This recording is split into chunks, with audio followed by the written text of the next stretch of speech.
Torah is just a long string of numbers. Some say that it's a code sent to us from God. That's kind of interesting. Yeah, that's just kid stuff. Check this out, okay? The word for the Garden of Eden, Kedem. Numerical translation, 144. Now the value of tree of knowledge, all right, in the garden, right? Eitz HaChaim, 233. 144, 233. And you can take those numbers. So like the Fibonacci sequence? Fibonacci is an Italian mathematician in the 13th century. If you divide 144 into 233, the result approaches theta. Theta? Theta. Greek symbol. Golden ratio, golden spiral. Wow. I never saw that before. That's like that series you find in nature? Like the face of a sunflower? Wherever the spirals. You see this math everywhere.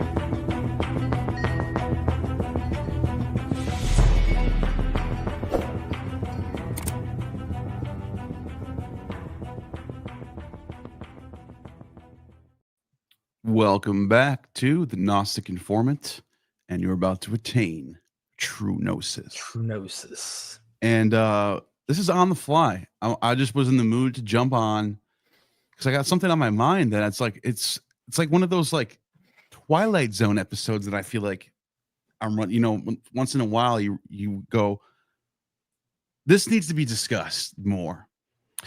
And this is the topic of Elephantine. And I know I've talked about this so much on my channel. I'm constantly talking about Elephantine, but I really, really do feel like this is such a big topic. I agree. Yeah. And what do you think? Why? Let me ask you. For me, we start with the known, and then we can go into the unknown and say there could be a chance, this, that, whatever. And that's scholarly conjecture, right? Yeah. But when we're told that a Torah is already circulating and being written in the Babylonian period, red flags come off, should, rightfully so, be raised in one's mind, because we're looking at the epigraphy, the archaeology, the behaviors and activities of the average Judean, the average Elephantine, Yehud, the Yahwist of the time, and we're not seeing the behaviors that are in the dirt. The stones don't talk to us. The ground is not speaking Torah. There's polytheism. There's no Passover. There's no, and we're going to get into that, I'm sure, like there's no implicit evidence. We're always open to evidence coming up and go, okay, maybe they had some version of it that didn't seem to have this Exodus narration. Maybe there is a Passover. We just don't have the data yet, that there's like an evolution of a festival that takes place and eventually becomes what we have with now the firstborn sons and the putting blood on the doorpost. All of that's absent, though, within the evidence we do have. So what we have is positive evidence that is contrary to Torah. Positive evidence, not just an absence of evidence, actual evidence that says the contrary position if we were expecting Torah to be there. And so what do scholars typically do? The ones that resist the stuff Gad is saying or Yonatan, they say, well, ladies and gentlemen, there was a small fringe group, a sect of scribes, not popular, not famous, had zero power, clearly, zero impact on anyone, and they just circle jerked for centuries with this material.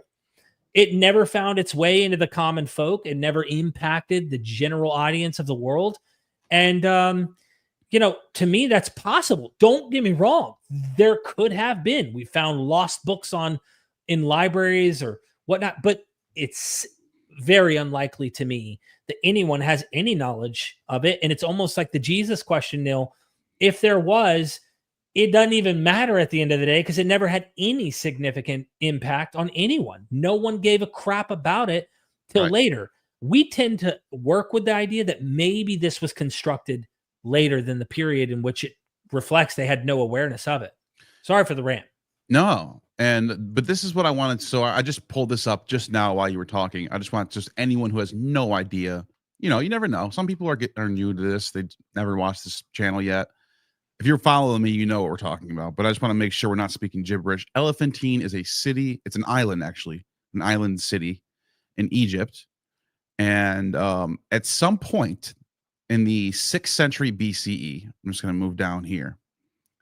It says right here, following the 587 destruction of Jerusalem, some Judean refugees traveled south in what was called an exodus in reverse. That's just like a funny way to describe it. It's not an exodus. Settled on Elephantine. Right. They maintained their own temple, House of Yahweh. Sacrifices were offered, evincing polytheistic beliefs. So, okay, we're already starting off and going, well, something strange here in comparison to what we're told the narrative is of what these Judeans are like. And I'm using the term Judean rather than Jew because when we talk about Judaism, that seems to be a product of the 2nd century BCE. And that's a whole other topic, but if you're wondering why I'm using that term, it's the word we get in these sources. So they're Jews, they're Judeans. Whatever, we can use either other. I think Yahweh, like Gad said, Yahwist is probably better. Yeah, but they're Judeans though. They're actually in the region of Jude. As far as religion goes, they're Yahwist, but they are Judeans. They call themselves refugees. Yeah, they call themselves Yehudim. Got it. They don't call themselves Yahwist. They call themselves Yehudim. So that's why I use the term Judean. Got it. So they're polytheistic, which is strange. But here's the thing. This is why I'm doing this stream right here. Whoever this is, Alejandro Bota. I don't know who you are. I don't know this is the book's called Aramaic and Egyptian Legal Tradition. Maybe you're giving a balanced approach. I don't know. But all I know is Wikipedia cited you for this nonsense. The temple may have been built in reaction to Menashe's reinstitution of pagan. We're just presupposing that the Bible is the ultimate truth of history. Look at this. Now, this could be possible. I'm not saying it's impossible. But it's just funny to me how we would automatically special plead and just presuppose that the Old Testament is recording real history and there's not anything like, there's no legendary aspect or there's no sort of propagandist aspect that you find in these books of Kings and Chronicles and whatnot that are like some kings worship the Asherah poles and they were bad. And then other kings were pious and good. And they only worshiped Yahweh. And it's just like this ping pong game you find in Kings and Chronicles of good kings and bad kings. And the bad kings always worshiped all multiple gods. Yeah. The good kings worship one God. And that to me it sounds very propagandistic. And it sounds like there is an actual sort of point to the story. This isn't just an annals. Like if you read Tacitus' annals, read Tacitus' annals. In the 3rd year of the reign of Tiberius, this happened. In the 7th year of the reign of Claudius, this happened. There is no narrative. There is no cohesive story. There is no point to anything. It's just annals. That's not what happens in Kings and Chronicles, though. Kings and Chronicles is a story that has a point. The point is follow Yahweh, or you're going to get, or something bad's going to happen. Anyways, I actually have. This falls into that trap. Because it's assuming that it's following one of the bad kings, Menashe, the bad king who reinstituted paganism. Oh, that explains Elephantine. Now we're back. We're back, baby. You know what I mean? Yeah. You brought up the annals, and what's funny is you don't just have to look at later annals, like royal annals. You can go back and look at contemporary annals at the time they claim that Kings and Chronicles is narrating. So if you look at the actual ancient royal inscriptions of these annals, right? For example, Hezekiah under Assyria, right? The biblical pattern, prophet Isaiah warns, trust in Yahweh. Then there's deliverance. And it's theologically framed, like you just talked about. There's like good king, bad king. That theology is anachronistic. That's later storytelling. Because when you look at Sennacherib's prism, circa 701 BCE, it says, I shut him up like a bird in a cage in Jerusalem. It boasts of dominance. So this is propaganda, but the Bible is actually doing more moralizing than it is propaganda. Exactly. The propaganda it is doing is more like, let me make the North look bad. Often it's jabbing at the Northern Empire. Yes. But it also is moralizing, which is also a very theological thing rather than like a historical, actual kingly royal annal would do. So you have the Sennacherib's prism, 701. You have Meshastili from Moab in 840 BCE. Black Obelisk and Shalmaneser III, 841 BCE. Sargon the Second annals. Hezekiah, the Hezekiah stone. Exactly. Tiglath-Pileser the Third annals, Babylonian Chronicles, and there's many more, but it's all like, I triumphed over Israel. Israel has perished forever. Tribute of Jehu, son of Omri, silver, gold vessels. I conquered Samaria, 27,290 people I carried away. I received tribute from Jehoahaz of Judah. He captured the city and took the king prisoner. None of them are moralizing stories. That's how a historical royal annal is. The Bible doesn't act that way whatsoever. That's the point. It doesn't behave that way. Yeah. So what I really want to do really quick, and this is the point. Yeah. So we're basically saying, yes, Israel's history is real. There was kings in Israel. There was Judean kings. There was Northern Samaritan kings or Israel kings, however you want to describe the North. Yes, we're not saying this is all just made up out of thin air. There probably was prophets. Maybe there was a prophet named Isaiah. I don't know how to get there, though. All I know is we have archaeology, and that is physical things we can touch. You can, obviously, there's forgeries in archaeology. But as far as like, controlled testing and controlled digs go, it tells us objective things about the past in archaeology. And then you have primary sources. You have our writers citing other writers and who are citing the biblical stories, and you have a big web of people citing each other. And the question is, when does that show up? When do pseudepigrapha stories? I have the pseudepigrapha sources right here. Old Testament pseudepigrapha sources. Isn't it funny how in those entire giant thick books right there, only one of them predates the 3rd century BC, and it's not even a biblical text. It's Ahikar. Yeah, I love it's the only, and it's not. It shouldn't even. Gad even said this. It shouldn't even be a pseudepigrapha. It's not a Bible text. It has nothing to do with. It has nothing to do with like the Bible. It has nothing to do with like the story of It's not even like a story about Israel really. It's about this Ahikar character. Anyways, the point is, all of it all comes after the 3rd century BCE. Now, the reason why I'm bringing that up is because you're telling me that before the 3rd century BCE, all the texts that were written all just become canon, and there's no pseudepigrapha text before that. It's a little odd, right? Something I noticed. And then all of a sudden, after 300, in the 200s BC, all of a sudden there's this huge collection of what we call pseudepigrapha texts. All these stories, all these pseudo stories, whatever you want to call them. Like, I'll just give an example. Like, you have the Greek Apocalypse of Ezra, Questions of Ezra, 2 Baruch, 3 Baruch, Apocalypse of Adam, the Testament of the 12 Patriarchs, the Testament of Job, the Testament of Abraham, Testament of Moses, Testament of Solomon. Now, these are not canonical stories. Yeah. But the reason why I'm bringing them up is because they point to a period in time where biblical stories are being written in the culture. Whether they're canonical or not is a whole nother topic. That's all subjective to what some people decide. But the fact is, before the Hellenistic period, there's nothing like this. It's all special canon stories. Would it be safe to paint your perception here like New Testament, right? So you get these Gospels, you have maybe a century of the wild, wild west where production, maybe a century and a half, where it's viral. I mean, you see all this Gospel Peter, Gospel Paul, like there, when the construction of the original material happens, it tends to be the sidekicks and the fan fiction virally starts to be populated. Where is that stuff prior to the Hellenistic period? Where is all this material? We see it arising at the same time when scholars like Niels Peter Lemke, Gamirkan, you name it, Thomas L. Thompson and others, the very late Persian period, meaning post this point in Elephantine, potentially, or around this time, and later is when they're constructing this material. And then that's when we're starting to see all this material start to arise. So this is how we're thinking makes the most sense. I'm going to put it another way, and I think you might agree. Tell me if you don't.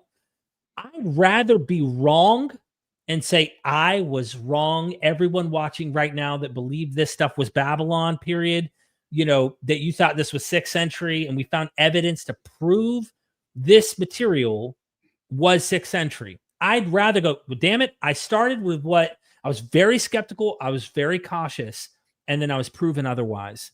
I'd rather that than just go, it's there, but we just don't have data. If we find it, we dug up somewhere and we all of a sudden it's a controlled dig, right, and they not some Ron Wyatt discovery type shit or some random, like Scott Stripling type thing. Like they just randomly find something. I'm not listening to you, especially if I know you're a long time discoverer of random shit.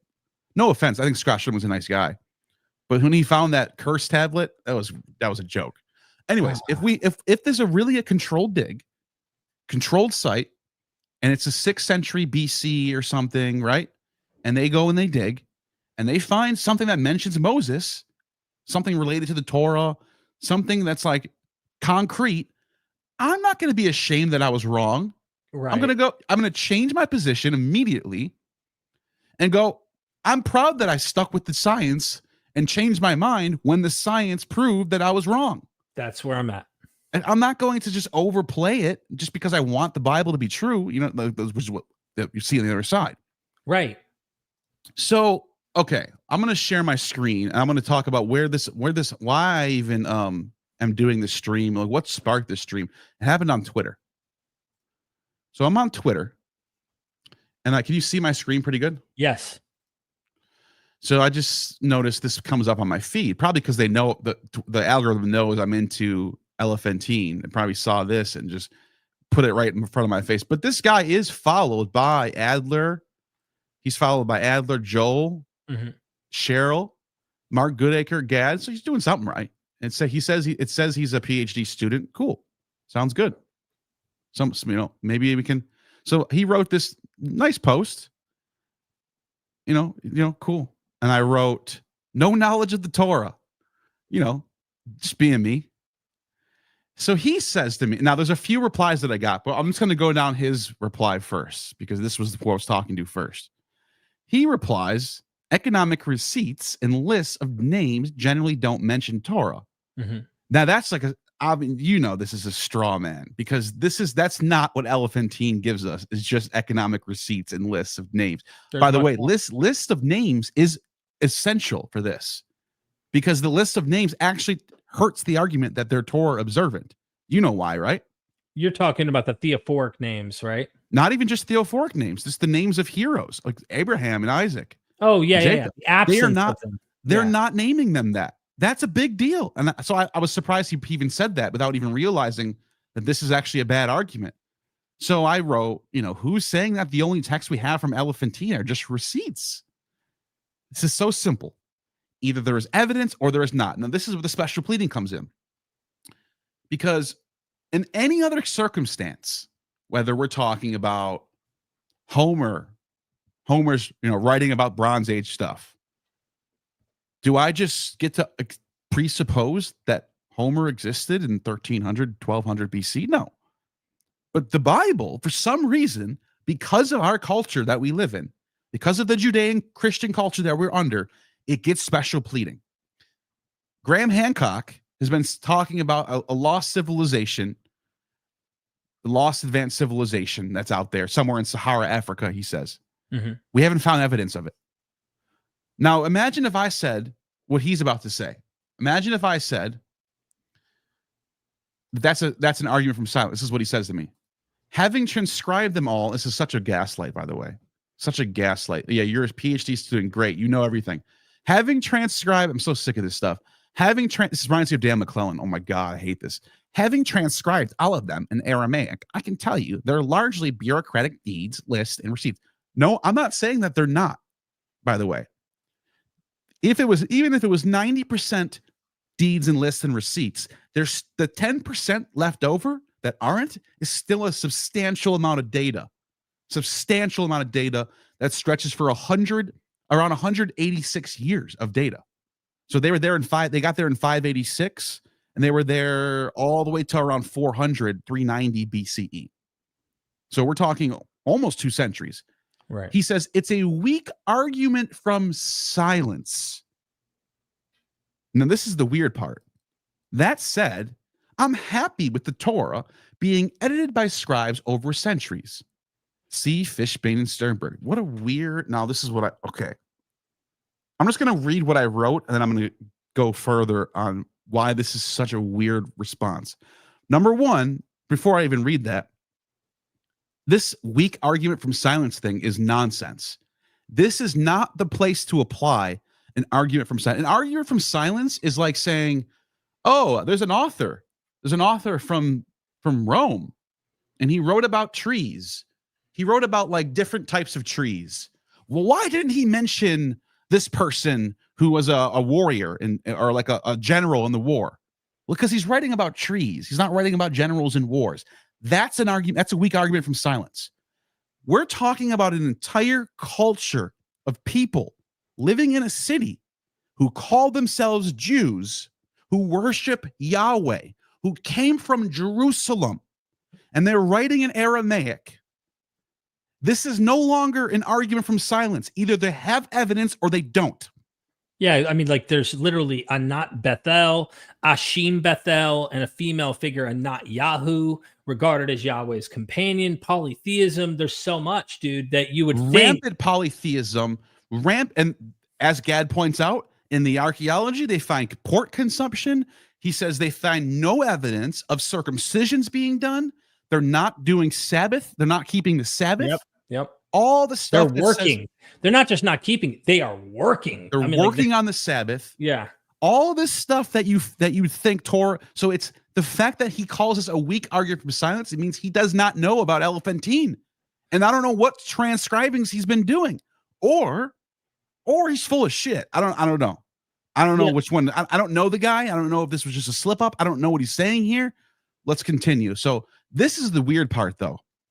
I didn't ask him anything about the Torah being edited over time. Did I say anything about the Torah, Derek? Did I say anything about the Torah being edited? No, you just simply this to me is him revealing his bias. Maybe he has a religious bias going on. I don't know. Scroll up again. Let me see what you said earlier, just so that I'm tracking. You said no knowledge of the Torah. So you did say no knowledge of the Torah. Now go back down. Let's see. And he says, that said, I'm happy with the Torah being edited by scribes over time. Now, this is a weird thing to say, because why are you happy with this? Like, what are you happy about? It sounds like you're conceding something that you don't like. Like imagine if I said to you, Derek, I'm happy with 1 + 1 being 2. You go, what? That's just true. This is an overwhelming scholarly consensus that the Bible is edited over time. We're not even talking about that. Yeah. It's what it tells me is he's kind of revealing that he has a sort of a bias to protect this religious custom thing. That's what it sounds like. Because why would you say that? Yeah, if I was able to give him any bone here, it would be simply him saying, because you said there's no knowledge of Torah, right? He's trying to say, look, they're still writing materials, and it's obviously not in the popular hands. Which, by the way, when I first interviewed Jonathan Adler on this whole thing back when his book came out, he was under the impression of thinking, I don't even think he considered how his archaeology may impact the textual traditions in some way. Now, he was able to divorce them, and in the book, he actually kind of gives some evidence for why it actually isn't helpful. Here's what I mean. Josiah's reforms. In these texts, it talks about him gathering the people of Israel. This is the universal people of Israel. When they discover the law, right? The priest or he tears his shirt. Oh my gosh, remember how we've been moralizing? We talked about this anachronistic thing. We've been doing righteousness in the eyes of God, bad in the eyes of God. That's later material. That's theology. Well, that's exactly what Josiah does. When they're tearing their clothes, they're going, we know what side we've been on. We've been on the bad side. We need to get right. Well, the whole people of Israel, and Jonathan pointed this out in his book, they all then now obey the Torah. Here's the problem. When we go, well, where's the archaeology? Well, they only did it for 20 years or, and then what? Just reverted right back and everyone just started practicing the same thing? Or is this not a later story romanticizing and periodically showing revision or reform that never really happened? And that makes sense from a Hasmonean standpoint, where you're trying to tell your people, this is what our ancestors did.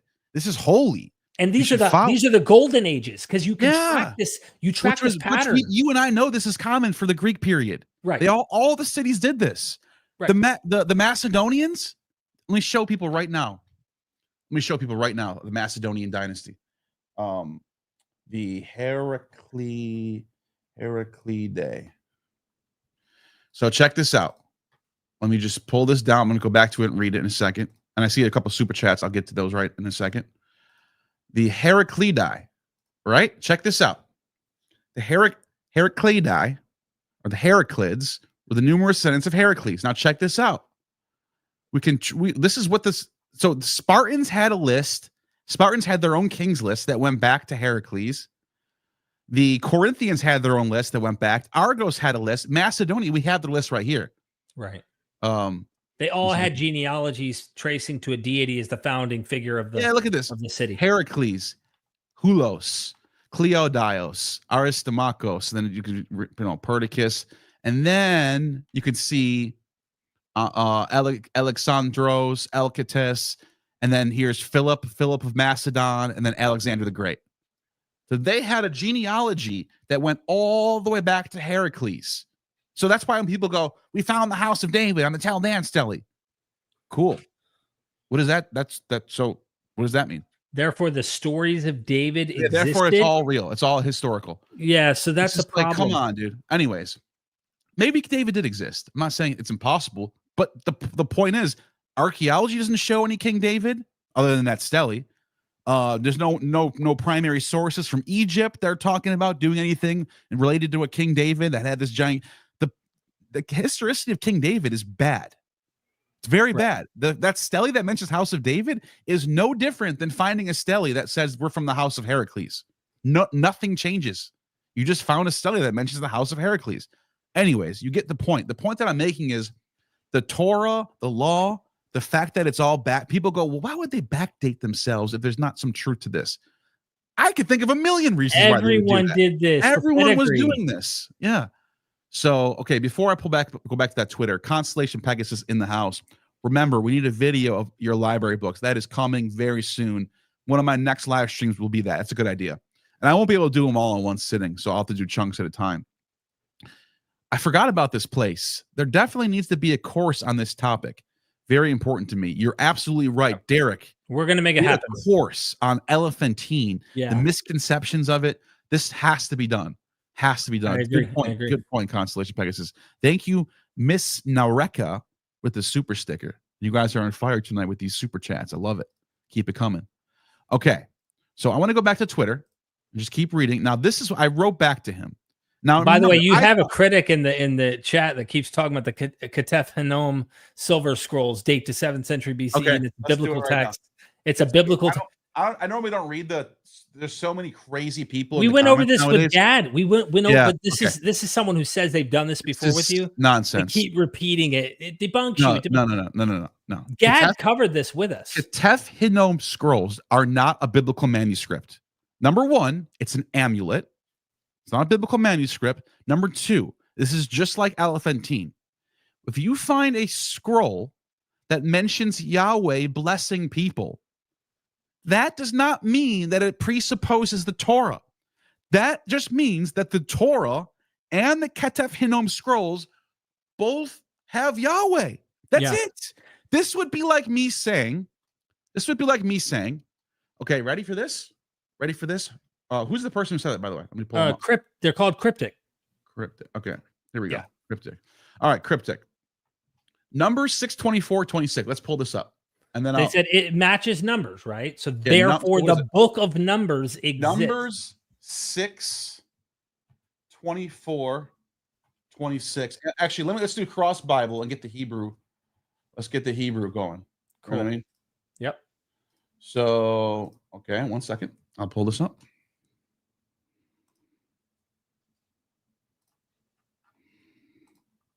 All right, Numbers. And then I'll use which English Bible? Maybe he has. Should we use the Jewish Publication Society Tanakh because it's matched to the Hebrew better? And I think so. Maybe. All right, so let's do Numbers. Numbers 624 through 26. Okay. Here's what Numbers says. So you have right there, we're looking at the Ketuvim scrolls, Yahweh, and obviously it's badly damaged. The great, who keeps the covenant, gracious towards those who love him, those who keep his commandments. And by the way, that commandments thing is a reconstruction of a damaged part of it. And I think it was Gad that told us it doesn't actually say that. So we're looking, here we go. We're already fighting from behind. This is kind of what they did with Passover and Elephantine. This always happens when we pull up these translations and we get some horrible translation. Anyways, let's just keep going. And blessing more than any blah blah blah blah The for eternal, Yahweh, restore of our land. Okay, so then let's go to can you just like, I don't know, let's see, the part that lines up apparently is Yahweh. I think it's may Yahweh bless you and keep you. I think that's one of the ones that they say lines up pretty well. I think that's the one. But let's just okay, we just read this. Let's go to the other one. Numbers 624. Numbers 624 says, the Lord blesses thee, Yahweh blesses thee and keeps thee. Yahweh makes his face shine upon and be gracious unto thee. Yahweh lift up his countenance upon thee and give thee peace. All right. And then the other one says, may Yahweh bless you. May he keep you. May Yahweh shine. Okay. They're similar. Are they? First of all, they're not exactly the same. The Hebrew's different. The Hebrew's not the same. It's not a citation. Mm-hmm. No, it could be a simple, a blessing. Does it point to a Yahwist tradition that has been passed down? Yep. Absolutely, it does. Does it mean that they knew about numbers back in this time period? Absolutely not. You want to know why? Because you would need. I'm not just being like. I'm not just raising the bars to an impossible thing. You would need it to be citing it word for word, or else it's not numbers anymore. I mean, I'm talking like word. When I say word for word, I mean like it's the sequence lines up. You might have a little bit of a variation, like, the Dead Sea Scrolls variation with Masoretic text, like little variations in like words that don't matter. You might have that. But you're not going to find, you can't just find a blessing and then a shining and say it's the same thing. Right. This is not a biblical manuscript. But it points to a Yahwist tradition that has some sort of common roots. So just another thing, the Ketuvim scrolls, they don't mention Moses or Abraham or anything. Now, I know it's small, but you can't just assume because there's a few words that line up that it's the same thing. That's not being scientific anymore. You are special pleading. You're making a round peg you're making a square peg fit into a round hole. Your point about this, there is omissions, right? So if you were to line up the text, it's not just the spelling, it's not just that one is older, because this is older. This silver is older than what you get in the Hebrew of Numbers, but it's missing. So the scrolls are missing or omit the middle blessing second clause, and be gracious to you, which you find in the Bible, right? The scroll 2 condenses the blessing to just 2 clauses instead of 3. Lift up his countenance upon you is absent. There's also more. May he rebuke, banish any evil. This request for protection against evil spirits or harm is not part of Numbers 6:24 through 26.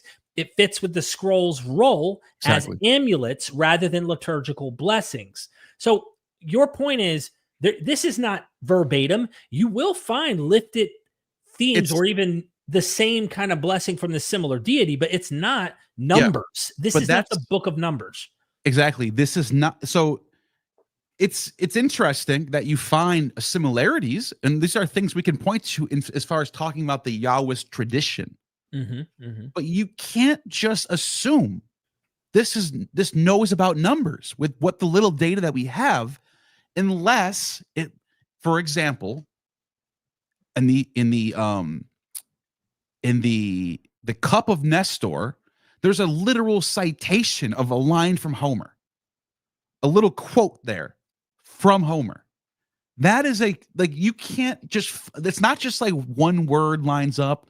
Homer wrote this one word, and then 2 lines down, it has another word, shine, bless and shine, and Yahweh. Okay, we found 3 words. Let's do it. That's not how this works. Then if you did find that, you can go, oh, look at this cup right here. It looks like it has a few things that line up with Homer. Oh, cool. Maybe it's part of a similar tradition. But you would never conclude that it's citing Homer unless it has every single line lining up, maybe minus a few variations. Am I making sense right now? Yeah. No, I get it. The simply put for the viewer is that when you find older materials that do have something that we find in the Bible that reflect it, like Balaam, I mean, it's just really the name and the fact that he is a Gentile character. He's a Gentile prophet.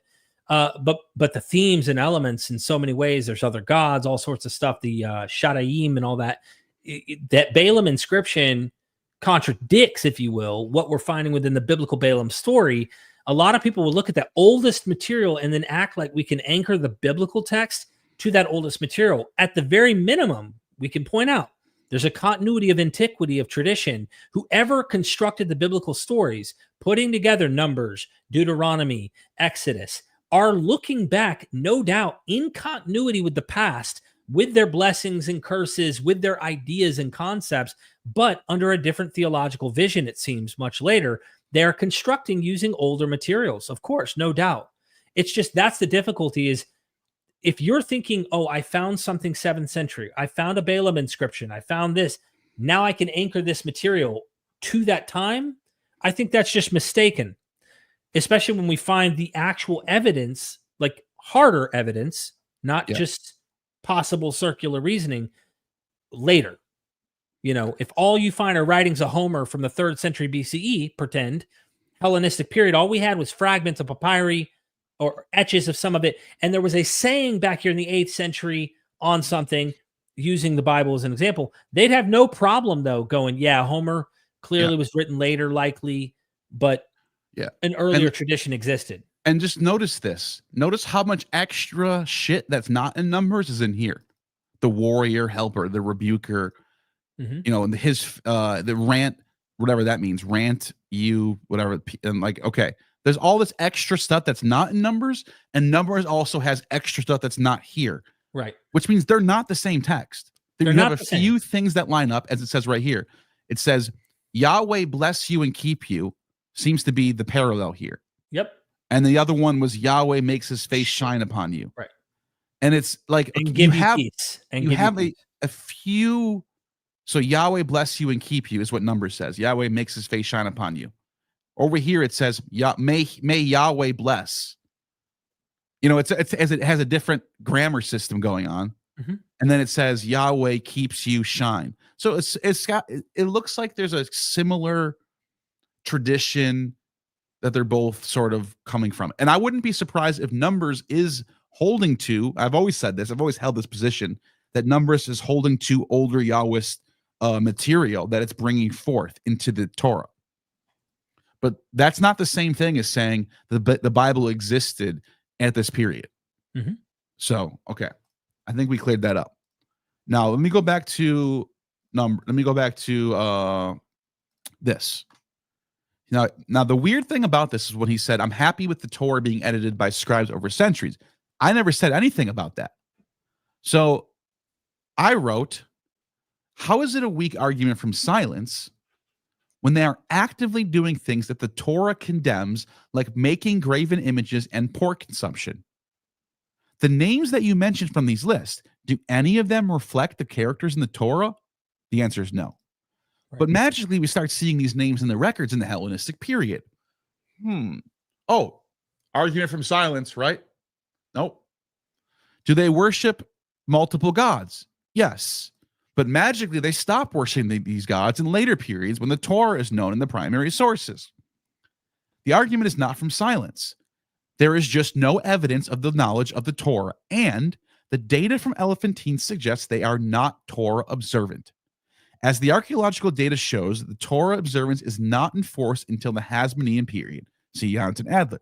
This would be like me saying that Graham Hancock is correct, that there is an ancient civilization that must have existed, and if you tell me there's no evidence for this, that's a weak argument from silence. I could say the same thing about that. Yeah. Seriously. I could just throw that out for anything. You seem to not know when an argument from silence becomes fallacious. And an entire community of Judeans that left us 150 plus years of data to sift through is just not the time for that. That's what I meant to say. Yeah. Lastly, of course the Torah is edited by scribes over centuries. What is it that you are happy to concede this? What a strange way to frame accepting what the data clearly shows. It was a weird thing to say. I didn't even ask him about that. Just comes off as agenda driven and reluctant to accept the overwhelming consensus. Isn't that what it came off as?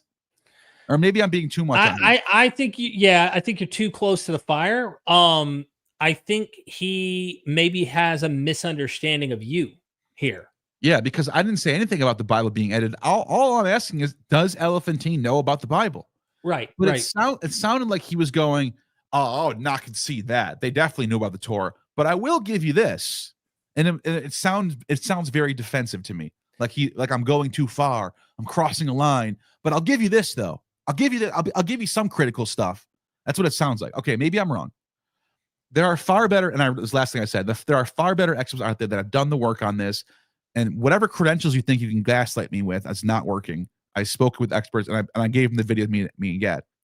And then he wrote, "You're overstating what I'm saying. I'll reply in the morning." Okay. He might be in the UK or something. Yeah, whatever. I don't care. That was the good conversation. The crazy ones that I told you about were in the replies.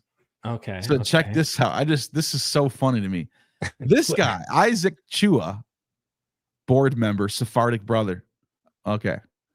He comes in and he says, he sends me a link to himself. Oh, yes. The classic argument. It's almost like, yeah, okay, here we go again. I've heard this one before. I've heard arguments from the data and evidence, but I don't you know what I mean? They had a temple outside of Jerusalem, observed Pesach, not true, by the way. That's whatever. Let's just keep reading. Wrote legal contracts in Aramaic, referenced Yahweh, but somehow had no knowledge of the Torah? What? What is he talking about? What they wrote in the Bible's in Hebrew. The Torah is in Hebrew, not Aramaic. First of all. Right.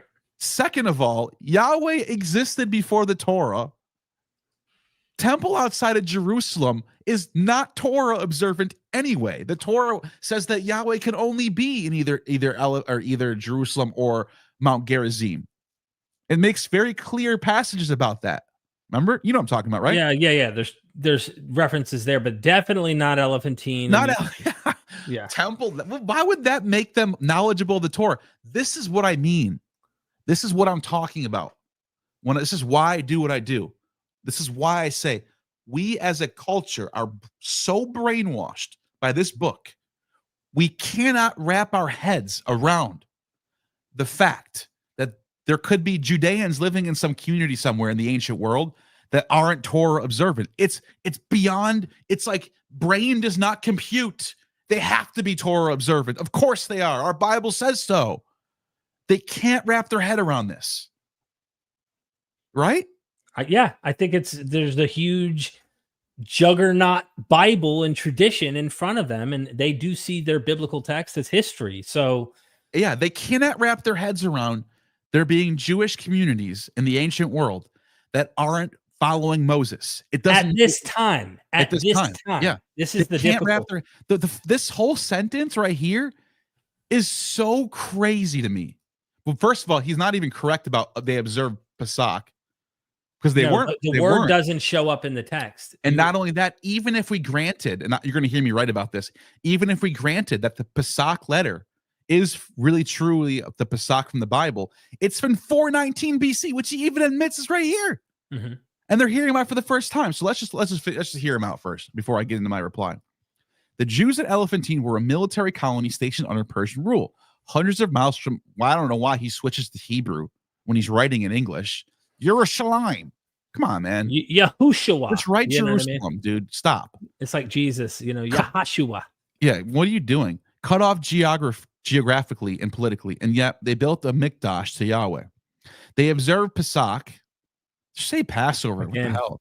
They swore oaths to his name. They managed legal disputes using. They're trying to sound cool according to the law. Like he's trying to sound like he's like, I know what I'm talking about. And they didn't mean Persian law. They didn't mean Egyptian custom. They meant their law, our law. That was cringe. Ugh. This wasn't a population inventing Judaism. It was a community already living it. Another assertion, not an argument. One papyrus known as the Pesach letter. Gad hates that. He's like the so-called Pesach letter. I don't call it that, but anyways, he'll always say that. Dates to 419 BCE. What? You just admitted that. Okay. Is written by a Jewish figure named Hananiah to the leadership at Elephantine. In it, he outlaws how the festival is to be observed. Really? So they've been practicing this from the time of Moses, and they need to be told how to observe their. Hey, Derek, let me call you up on the phone, right? Yep. Hey, just so you know, this year on December 25th, Yeah. I need you to decorate your house with green and red. And I need you to take a tree from outside, a pine tree, and bring it inside and decorate it with nice balls and all lights and stuff. And then I need you to put Christmas presents under it for your children. What's a Christmas present? I'm not sure what. That's a present that you give them, and then you put them under the tree. We've been doing this for thousands of years, but yeah, you're right. I should explain this to you, please. And make sure you do it on December 25th. Got it. And just think of how crazy that is. You know what Christmas is. Why would I have to explain it to you? This is a simple IQ test. Okay, let's go back to what he said. So you understand why I did that, right? Why? Yeah. It's just so silly. So then he gives me this, which is I don't know where he got this Hebrew from, because this is not the correct translation of the Passover letter. He gave me a fake Hebrew text that is not the actual Passover letter. I checked for myself. Why? Because this word right here is Pesach. That word does not show up on the Passover letter. Nope. So he just forged this, and this is what he writes. And I'm going to have you read the real one. Okay.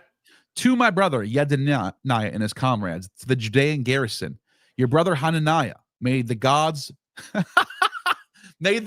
bless request. Well, I thought they're Torah observant. Why are the gods requesting? What is this going on with the gods? They're polytheist. Request my brother's welfare. Now, this year, notice how he has to put an S. When he translates it, he has to put the S in asterisks. But guess what? Where is it? Let's see. Where is it? It's over here somewhere. Here it is. May the gods. It's plural. There's no bracket here. There's no bracket. It's the gods. You know what I mean? Yep. Elahia. And that's not even Elohim either. It's not even the biblical. That's not even the biblical Elohim. It's just the gods. That's what it says. It literally says, may the gods, and he just sneakily put in his little brackets there because he wants it to be may God. Sorry, nice try, dude. But that's not going to work on me. May the gods, plural, request my brother's welfare. Now, this year, the 5th year of Darius, king of kings, word was sent to our Samis to pronounce. In the month of Nisan, let there be a Passover. Doesn't say that. He added that himself for the Jewish garrison. Now, thus, count 14 days to the month of Nisan, and do a Passover from the 15th day of the 21st day of Nisan. 7 days of flat bread. You must clean and take heed, and do not do labor on the 15th unto the 21st. And beer do not drink, and anything that has leaven within it do not eat. From the 14th day of Nisan, when the sun sets in the west, to the 21st day of Nisan, 7 days. So anyways, that is not the translation. That is not the correct translation. That is a fake translation. Let me have you read the real one right now. Okay. I'll read it quick. Yeah. To my brothers, Jedaniah, and your companions, the Jewish garrison, your brother Hananiah, may the gods seek the welfare of my brothers at all times. And now this year, in the 5th year of King Darius, a message was sent from the king to Arsames, the satrap of Egypt. ... Now therefore, count 14 days in Nisan, and on the 14th at twilight observe the festival of unleavened bread, and from the 15th day until the 21st day of Nisan observe the festival of unleavened bread. 7 days eat unleavened bread, now be pure and take heed. Do not work on the 15th, and on the 21st day of Nisan. Do not drink fermented drink, and do not eat anything leavened, nor let it be seen in your houses from sunset on the 14th of Nisan until sunset on the 21st. Bring any remaining leaven into your chambers and seal it during these days. See? No Passover. No Passover. It's not what he wrote. So he writes, this isn't a vague memory of a holiday. It's a halakhic framework. It's precise calendrical observance. It's law. This makes no sense. This makes no sense. Why would they if they've been doing this for 900 years, right? Or 800 years, it's 400 BC, and Moses lives around 1200 BC. So we're talking 800 years you've been doing this for. Why would someone need to send you a letter to tell you how to do Passover and when it's going to be? Passover is always on the 14th of Nisan. 15th or something. Yeah, 15th. 14th, 15th. Always. You want to know why? That's the full moon. The new year starts on a new moon on the Jewish calendar. Nisan 1 is a new moon. Nisan 14 is a full moon. The first full moon is exactly 14 days after the new year. You would never need to be told that if you've been doing it for 800 years. Right. Never. This is bullshit. This is such bad scholarship, dude. Horrible. They're not using their brains. They're doing special pleading. This is cognitive dissonance. This is mental, whatever. I'm not going to say it. I'll put it this way too. Let me share my screen real quick here, and we're going to go to thetorah.com. You can't get any you can't get any more kosher, right? I mean, you would imagine, pun intended. So let's zoom in here and check this out, right? Celebrating the Exodus in the land of Exodus, festival of the unleavened bread, 419 BCE. Okay. 7 days. This is the biblical verse, right? 7 days you shall eat unleavened bread. On the very first day you shall remove leaven from your houses. For whoever eats leavened bread from the first day to the seventh day, that person shall be cut off from Israel. This is, documented in Exodus, but scholars have noted the similarities between this and what we find in the papyri, right? Well, this fragmentary papyrus from Elephantine is part of a letter from Hananiah to Jedaniah, the leader of the Elephantine community, and seems to explain the observance of the festival of Passover. Although the word Passover does not appear in the surviving pieces of the letter, it has become known as the Passover papyrus. What we do have, now this I think you and I could agree, there seems to be something here. Now I get your point, but maybe there's a religious significance on restating, what the observance might be. And scholars, even all the way back to Wellhausen, noted this, that there was a proto. What we later have is Passover with Exodus, with blood on the doorpost, the whole nine. But there's a proto-festival of a calendral festival, if you will, that they are doing with leavened or unleavened bread. That seems to be duly noted, that they're practicing some proto-version of something, not that Passover itself is what's happening. So the evolution of a practice that later gets narrated into what we call the Exodus is what it seems to say. So what we do have is references to familiar practices associated with the holiday, such as refraining from working and not eating leavened bread, as opposed to Yedaniah's letter soliciting permission from the Persian governor to rebuild the Elephantine temple. This letter does not indicate any divergence from the practices prescribed in the Torah. I don't know about that. This letter does not indicate any divergence from the practices. Everything seems like it lines up as far as not eating certain type of food and when to do it.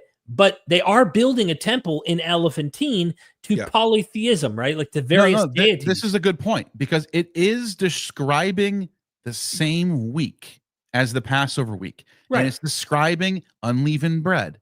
So there is an argument to be made that this is the first time. And refraining from working. Yes, there is an argument to be made. You're going to hear me write this in my reply. There is an argument to be made that this is the first time they're hearing about this. Right. This could have been the introduction of Passover, but you know what that tells me? Because I don't know if people know this. There's a Persian festival. Let me pull it up. There's a Persian festival known as No Roots. Ready for this? I don't know if everyone knows this yet.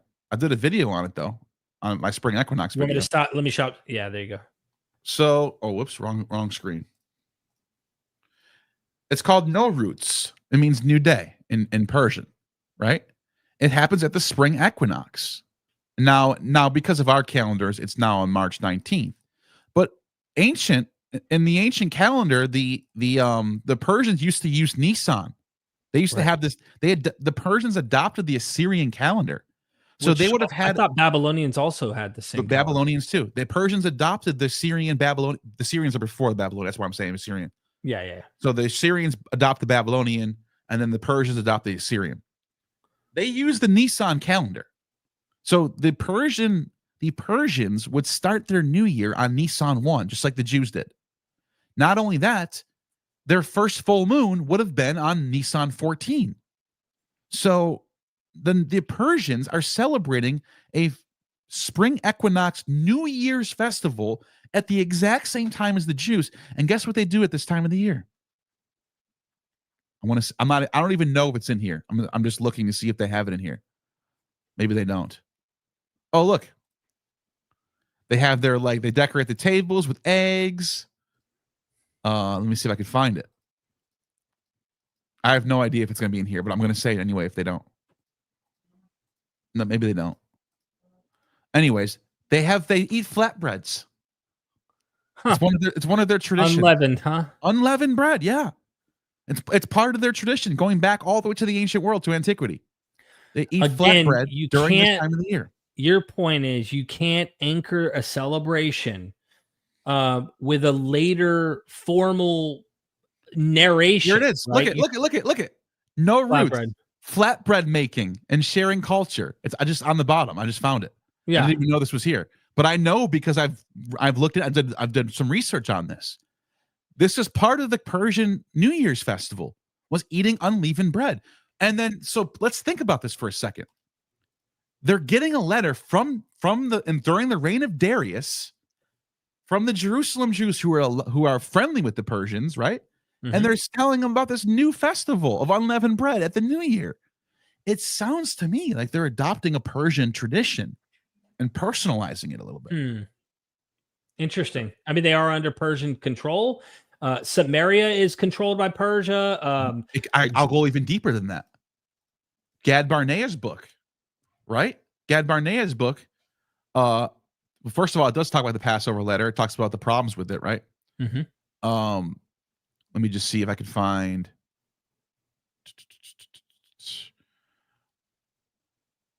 No, it's not in this one. Oh, by the way, in this article, it says that some of the words in here might have a Greek origin, matzot. Even might be a Greek origin, matzah. But that's a whole other topic. The reason why I wanted to pull this up is because of this right here. I found it. This is from Elephantine, and they're using Persian religious words. They're using Persian religious words right here. It says, bring in the manaha to offer to Yahweh the God, in which, except for one fire altar. And it says Persian. The fact that this cultic term, atradan, Atradan, is mentioned in the context of damage wrought on the Yahwistic temple. An offering to the deity Yahweh makes it practically certain that this is a fire container serving for a ritual fire altar associated with the Yahwistic temple. It thus seems that Yahweh's Elephantine maintain a Mazdian-inspired fire altar. So if they're adopting Persian religious stuff, why not is Persian celebration? Exactly. That's what I'm trying to tell you. Yeah. I think there was a huge reform of Yahwism during the Persian period, such things like monotheism, for example, which you find in Zoroastrianism. The ideas of worshiping one God, purity, the fire altar, God being like a fire, and then Passover, making flatbreads. I think they're adopting foreign Persian customs. Look at this. Fire altars can be seen pictographically in several Achaemenid era sources, such as the seal impression found at Persepolis, showing a priest holding barsum twigs in front of the fire altar. Here we go, right here. Look at this. In the context of the reigning cultic worldview, there was no problem whatsoever for Yahweh to be assimilated with Ahura Mazda, a process which also reflected in the biblical text, especially in Deutero, Isaiah, and Ezra. Worship of non-assimilated Ahura Mazda was expected only of Mazdians, at least nominally. Among other cults, however, Philip Kranenbeck explains, Zoroastrianism may have been perceived as a progressive Iranian tradition whose coexistence with local traditions was accepted as a matter of course. It's funny you read that, because when you read Ezra and Nehemiah, you'll notice a restriction of who they're allowed to mix seed with. Guess who's not on the prohibition list? Who? Guess. The Persians. The Persians, yeah. And they're like the primary people that they're clearly cool with. No doubt there's an interesting, Niels Peter Lemke wrote an article showing why this is such a late book. And it's romanticizing those golden ages we talked about from Moses, Joshua, King Solomon with the dedication of the temple. And then the next time we actually see something significant with King David and Solomon, after that is Josiah. So there's these golden age moments where repentance and everyone gets right and does good.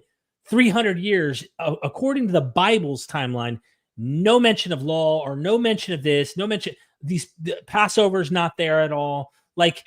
Why is that? It's even strange if you look for the Ark of the Covenant, you'll find, it shows up. It's significant. It holds the tablets.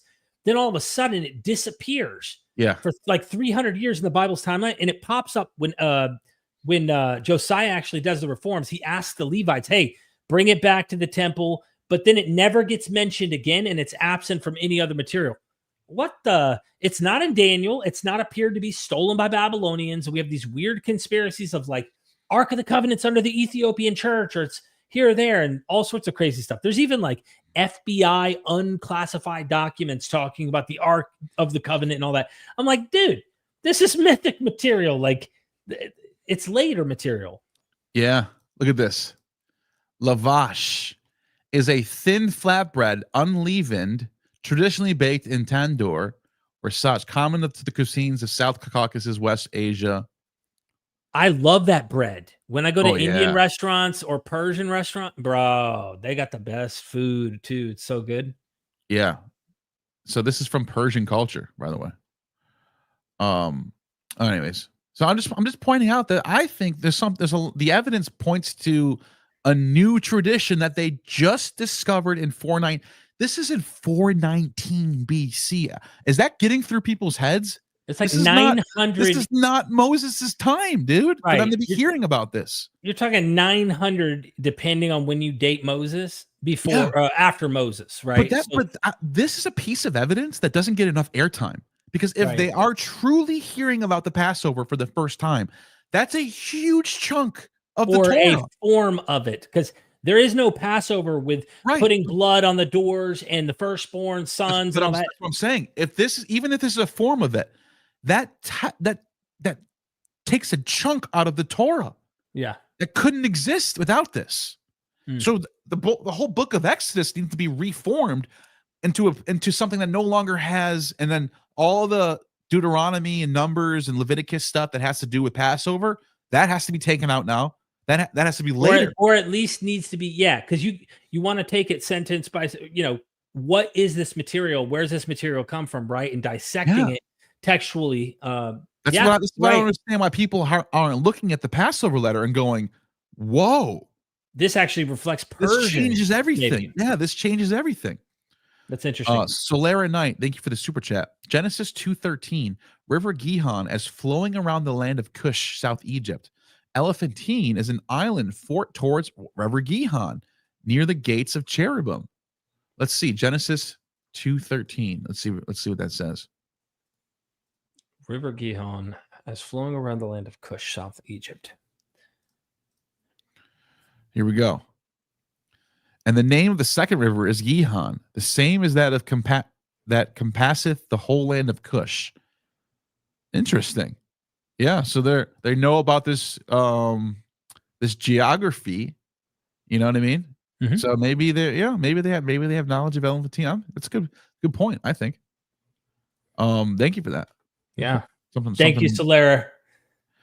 Passover is where the sun passes over the celestial equator, bringing back springtime. Now, I know people will kind of have a knee-jerk reaction to when it comes to astrotheology stuff, but it is true that we're talking about the spring equinox.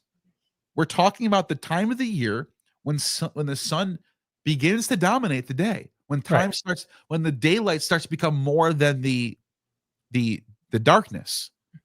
Because after the summer solstice, after the fall equinox, it starts getting darker and darker and darker and darker. And then all of a sudden after the winter solstice, that's when the sun starts to get higher and higher and higher. And then once you get to this time period, the sun passes over and is now conquering the night.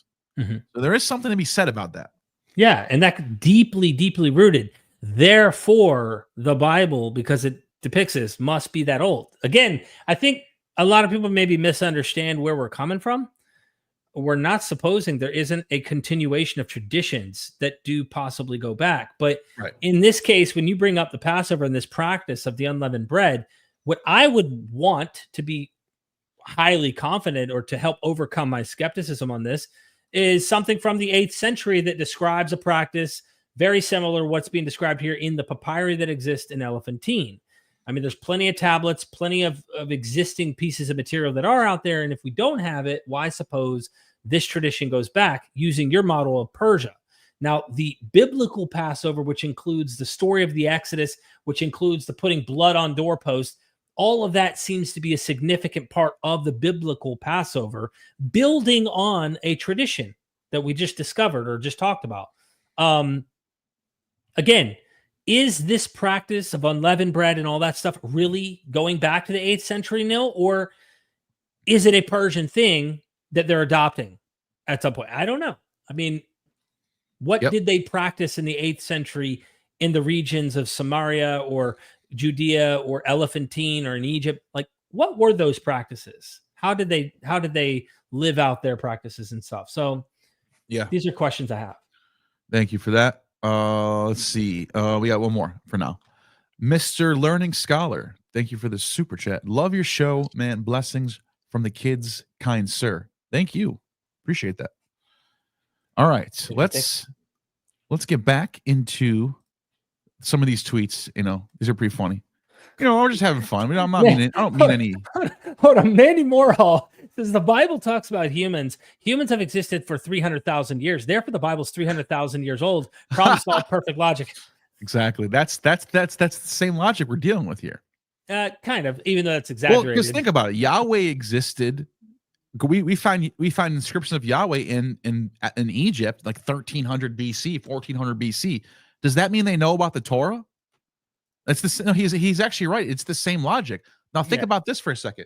Oldest Zeus inscription. Oldest, like Zeus Balkanos or something. I know there's Mycenaean. Dionysus. There's no Minoan. I thought there was. There's definitely. Well, Minoan. It's linear B. Okay, here we go. Yeah. Yeah. So look at this. Look at this. Just want people to see this. This is linear B, where it says Diwo Nuso. I love this inscription. Diwo, it's got the proto-digamma sound. The name of the god Dionysus, and it says, apparently, it mentions both Zeus and Dionysus on one of these. I think it's up. Go up to that one image, the top one, This right one? there. I think it's that one in small letters, though. You have to like zoom in. Yeah, Diwo. The lines are. Yeah. Okay, let me zoom in. Yeah.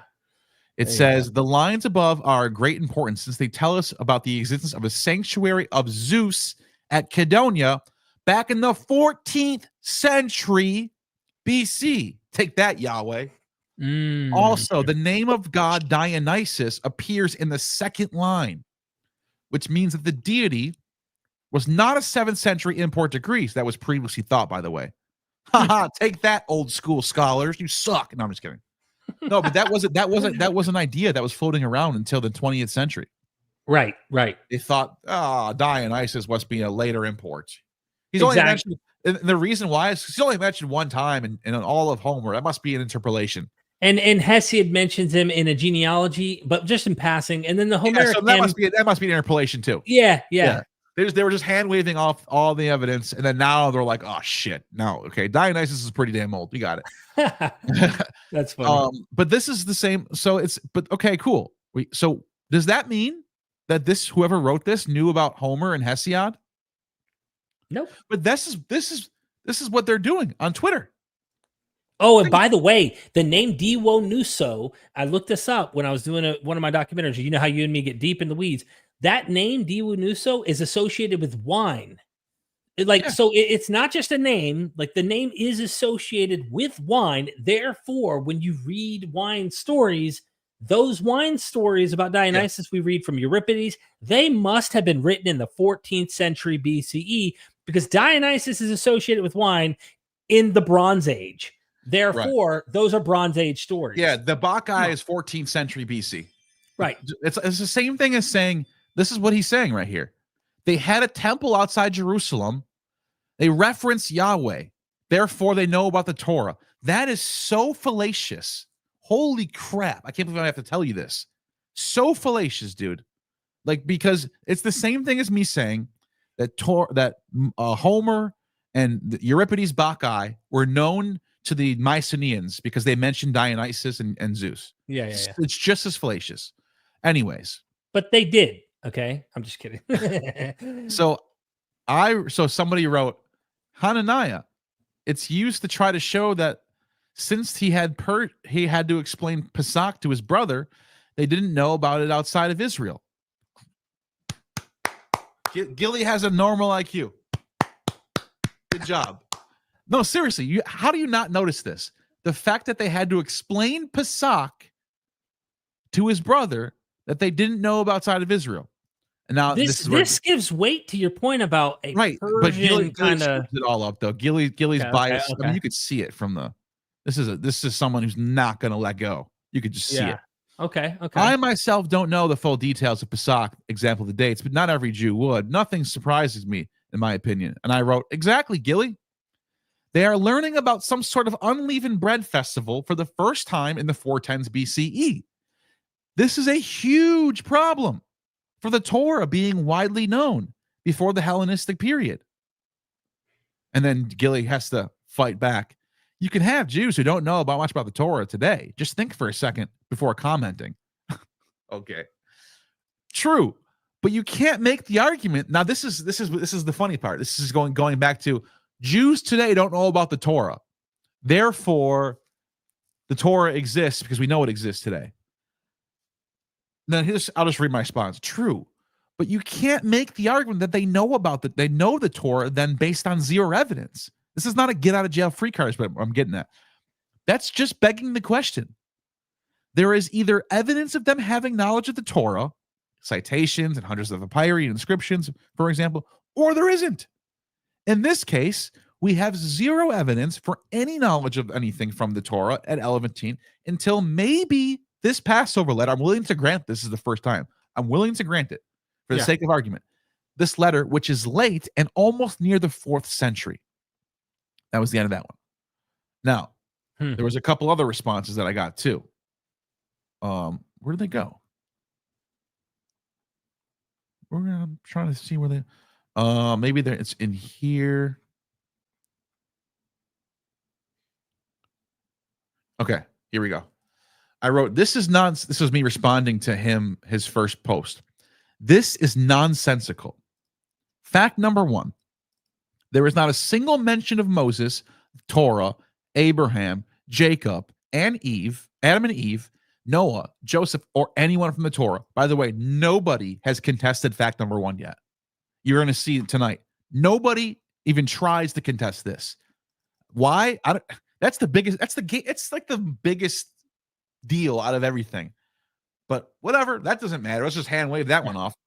Fact number 2, Mosaic law was not followed here. As Gad Bernea points out, we find evidence of pork consumption, no evidence of circumcision. They make graven images of gods. They worship the other gods side by side with Yahweh. And the Torah says that Yahweh's presence is with the ark and can't be anywhere else but in Jerusalem. Fact number 3, the so-called Passover letter is not only extremely dubious, but even if we granted that this is the biblical Passover, this is dated to 419 BCE. And the Judeans in Elephantine are just hearing about this for the first time in the 410s, after being in Elephantine for over a century and a half. It's also a known Persian tradition to eat unleavened bread during the spring equinox festival, suggesting a possible borrowing from Persian culture. I was just throwing that out there. It's interesting. If you can't provide a single example of the hundreds of texts from Elephantine that mention Moses, Abraham, Noah, Torah, Jacob, 12 tribes, Joseph, Adam and Eve, or Exodus, then you're just reaching for straws.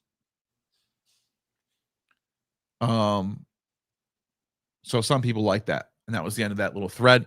Yeah. Now, but there's more. I did retweet this earlier. And so I got some fun responses. One of them was like, can anyone tell me what date we are? Oh yeah, this is one of the back and forths that I had. So as I wrote, I already read this one, right? Yeah, I already read this one. Someone else responded, I'm sorry, this is not okay. This is a whole nother thread. Okay, here we go. Even in our own biblical books like Shaftaim, Shemuel, and Melachim, Moshe, I hate when they do this. Can you just write? We're talking in English. We're not reading. I'm not writing to you in Hebrew. Can you just write English? Can you just say Moses and Abraham? I know you know how to. Why are you trying to sound cool? Well, even Shemuel, right? It just comes off cringy. Right? Isn't that Torah. Samuel? And this suggests you're saying Torah. Malachi are scarcely mentioned. Moses. Just a verse here and there. Those texts do not constantly invoke Sinai, yet no one doubts their Israelite identity. Who said that they're not Israelites? Are we in the same conversation anymore? Anyways, the Meshasteli. Here we go again. Meshasteli. Lachish letters. Ered Ashracha. None invoke Moshe either. Exactly. That's the problem. Mm-hmm. Holy shit. Derek, are you doing the work for us? You know, it's funny you say this, and not to go on a long tangent here. Me and my brother had a long kind of debate, kind of discussion last night, love him to death. He thinks there's ghosts and demons and like haunted houses and things like that, right? And we were going back and forth, and it was the way that we approach this stuff. I am so like not buying it until there's really strong data. He usually believes there's something going on until he's shown that it's fake. And I actually did pull the trick one time on him and my brother-in-law because they're really enthusiasts on this stuff, right? And it was great. I went to Texas Roadhouse, and one time I showed them a picture. I saw it on Facebook, but I just repeated it. There was a on my windshield, a picture of the sky. Well, on the windshield, there was this white-looking, funny, hard to decipher what it is object. And I said, guys, on my way home, there was this object, this unidentified object following me all the way to my house. It literally followed me all the way home. I don't know what it was. You guys were right all along. They started going, see, we told you, you're too skeptical, man. And I showed them the picture, like, yeah, that looks like it might be something like that. Finally, I stopped and said, guys, how come you didn't realize that's bird shit on the windshield? It followed me home because it's on my windshield the whole way home, right? And they laughed and we laughed. but they go, man, you are too skeptical sometimes. Well, bro, I start with what seems to make the most sense right now and then work into those positions that are more difficult to swallow. Yeah. If the evidence leads me there. But again, it's absent. So I don't start with it's there if it's not mentioning this material that far back. You know what I mean? Yeah. Yeah, exactly. Exactly. All we're trying to do is deal with this stuff as the evidence suggests. We're not trying to fudge anything. We're not trying to force anything. You know, like, I don't know. It's very simple. Anyways, Yeah. let me just read some of these out. Platats, thank you for the super chat. How many of these problems came from older scholars treating Christianity and Judaism as special? I think that's a huge problem. Yeah. This is why I've been saying they need to just hand over biblical studies to the same classics departments. Right. Make it part of the classics. That just means people who study classics, they're, or Egyptologists, or, there's different fields in the, like, more like specialized studies rather than like the biblical studies. It's just filled with people from churches now who signed statements of faith. It's like, not all of them are bad. I'm just saying, but you have that issue. Then Doc Peroma Knott is here, says, Torah silence at Elephantine is deafening. A Yahwistic temple with a nut, foreign wives, and no Deuteronomic bans. Looks like Persian-sponsored syncretism, not Mosaic conventionalism. Covenantism. Oh, sorry, covenantism. Yeah, you're good. No, that's true. It's like, yes, exactly. Again, couldn't have said it better myself. It's positive evidence. It's not just an absence of evidence. It's positive. That's what I was trying to say to him. That's the struggle. It's not silence argument. We're talking about the evidence, what it tells us. I feel like it's an argument from silence when they propose that there were a group of scribes who did have this material.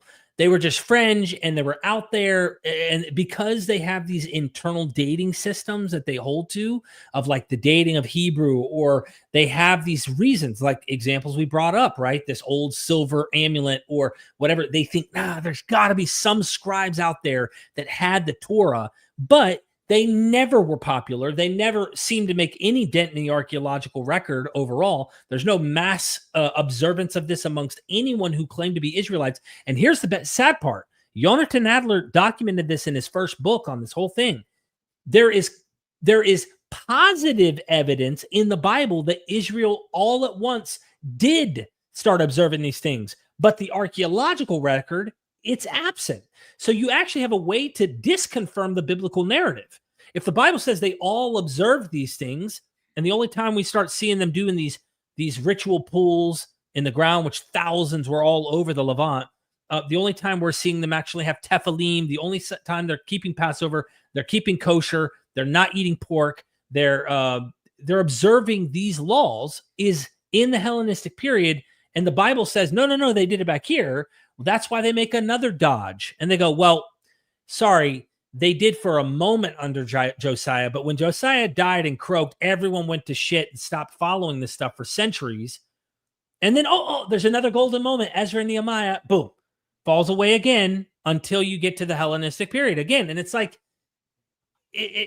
sure, it's possible, but it does feel a bit like I'm doing apologetics to defend my prior model of when I date this material to begin with, and I need this stuff to be back here in the 8th, 7th centuries. I need Hosea to have written all of Hosea or most of it. I need Jeremiah. I need these prophets. I need these texts. I need these laws. I need these books to be back here. And a lot of the scholars say, no, it's messy and it's edited and redacted and it's so messy. I don't think we'll ever be able to really know all there is to know about this material. I think we've lost that. I agree. Okay, let me just finish this off. Yeah, I agree, dude. Well said. So I'm trying to think. Where did I say? Where did I stop off with him? Oh yeah, he's just like, by your standard, even Yehuda itself. Judah? Why are you saying Yehuda? I'm just so annoying. Had no Torah. Yeah, it didn't. Like, notice how he can't. This guy is funny to me, man. I'm not even trying to be rude. This guy is funny to me. He just made my argument for me and then acted like it was so insane that his brain can't wrap his head around it, that it's so out of the question. The Meshistelli, the Lachish letters, the Aridostrica, none mention Moses. By your standard, even Judah itself had no Torah. Yes, exactly. That doesn't mean they didn't. Torah.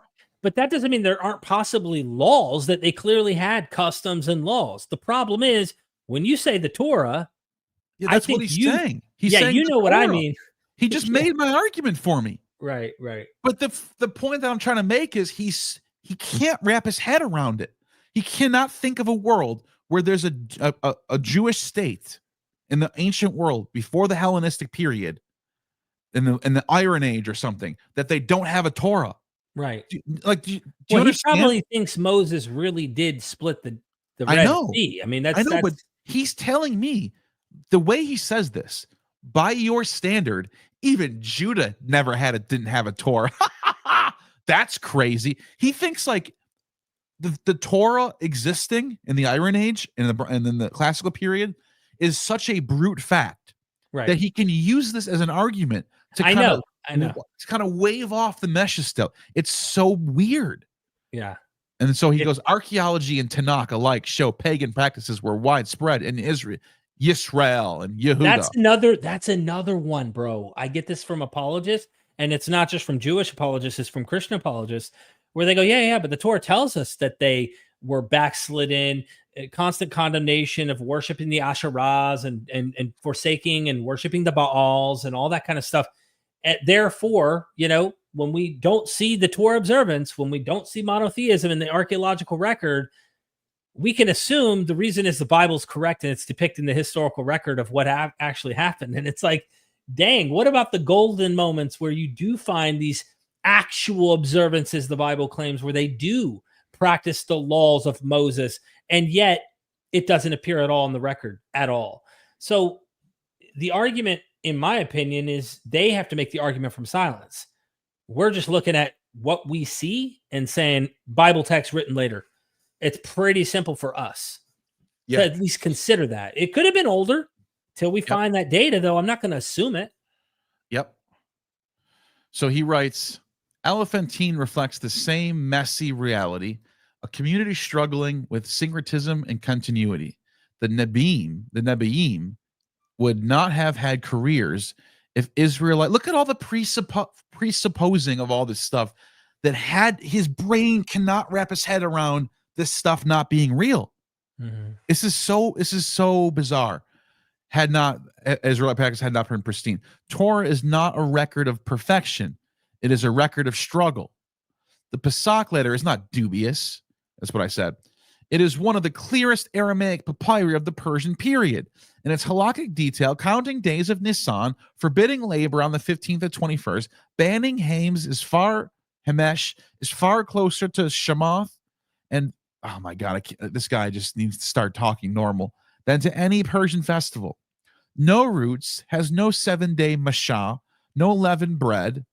That's not true. It does have all those things. No labor prohibition. Yes, it does. It has all those things.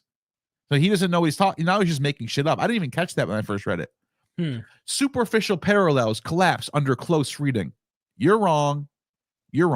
It's no roots is exactly 7 days. Look. No roots. I think I might have extended it to longer than 7 days now. Let me see. Historically observed by Iranian peoples, which marks the new year on the Iranian calendars, coincides with blah, blah, blah, blah, blah, 19th to the 15th. That's a whole week. 19th to the 15th. Yeah. That's a week. So you're wrong. You just made that up to see if you can get by on me. I didn't even notice that. Anyways.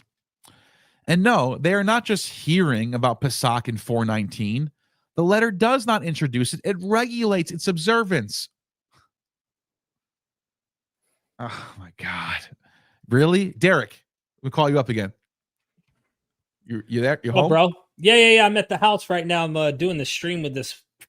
Strange guy. You know, Christmas, we do it every year, right? Yeah. So this year, I'm just thinking, just thinking out loud. This year, maybe not 12 presents. We'll do 7 presents. Okay. We're just regulating things here. Right. I'll save my money. Okay. Go Yeah. ahead. Christmas Eve, make sure you leave milk on the table for Santa. Make sure that Who's happens. Santa, by the way? Okay, just go ahead. Sorry. You're supposed to know this. You're supposed to know this. Oh, okay. Go ahead. Yeah. But like, what is he? He's just like throwing stuff at the wall to see if it sticks now. That they're not just hearing about it, they're regulating it. They've been doing it for 800 years in your worldview. It doesn't make any sense. I don't know. Is there any data and this is something worth asking Gad, is there any implication in those texts that implies that they're already aware of the custom? No, there's nothing. That's my point. Like, I'm curious to know what Gad might say about this. Is it already a custom? Because I mean, again, if it doesn't say that they are aware or they aren't aware, right? If it says they don't know, does it say they don't know about it though? It's saying it's just introducing this new thing to them. Does it say it's a new thing? Pull it up. You just read it, didn't you? I read I don't know if that's the whole block. That's to my brothers, Jedediah and your companions, the Jewish garrison, your brothers Hananiah, may the gods seek the welfare of my brothers at all times. And now this year, in the 5th year of King Darius, a message was sent from the king to Arsames, the satrap of Egypt. Now, therefore, okay, so it does sound like it is introducing something in the English translation. Count 14 days in Nisan. Why? I don't know. I mean, let's see. What does the Torah seem to sound like when it's describing this?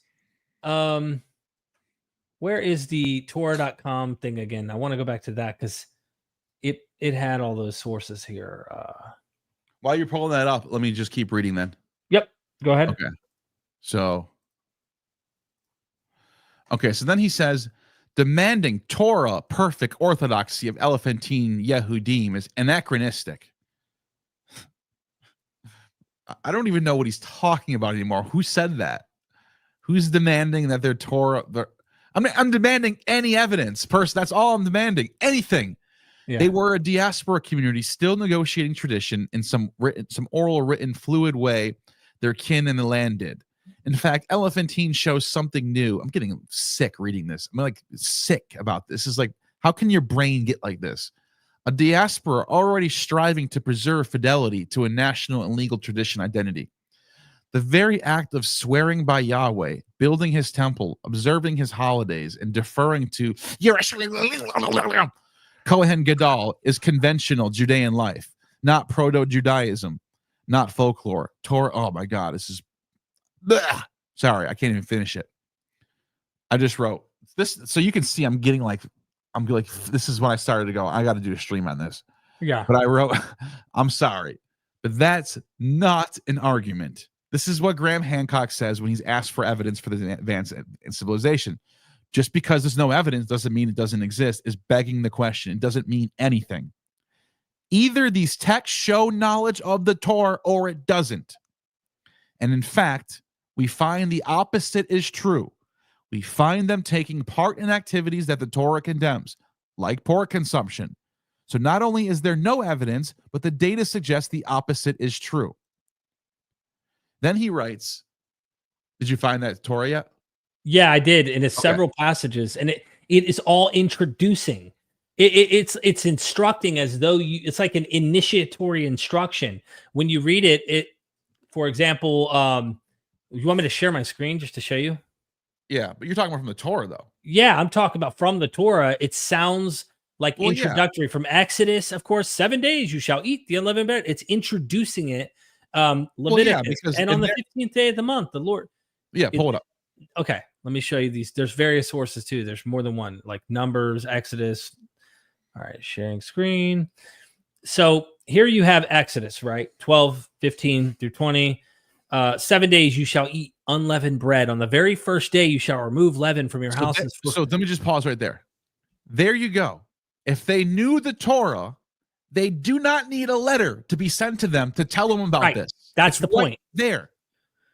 Your point stands really good when you look at all of them. Exodus, right? It's introducing Exodus. You shall observe. It's literally like introducing it, telling you the instructions, right?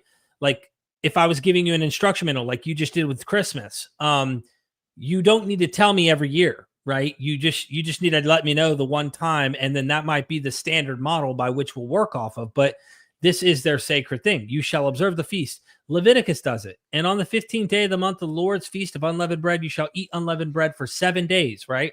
Again, Numbers. And on the 15th day of the month of a festival, unleavened bread shall be eaten.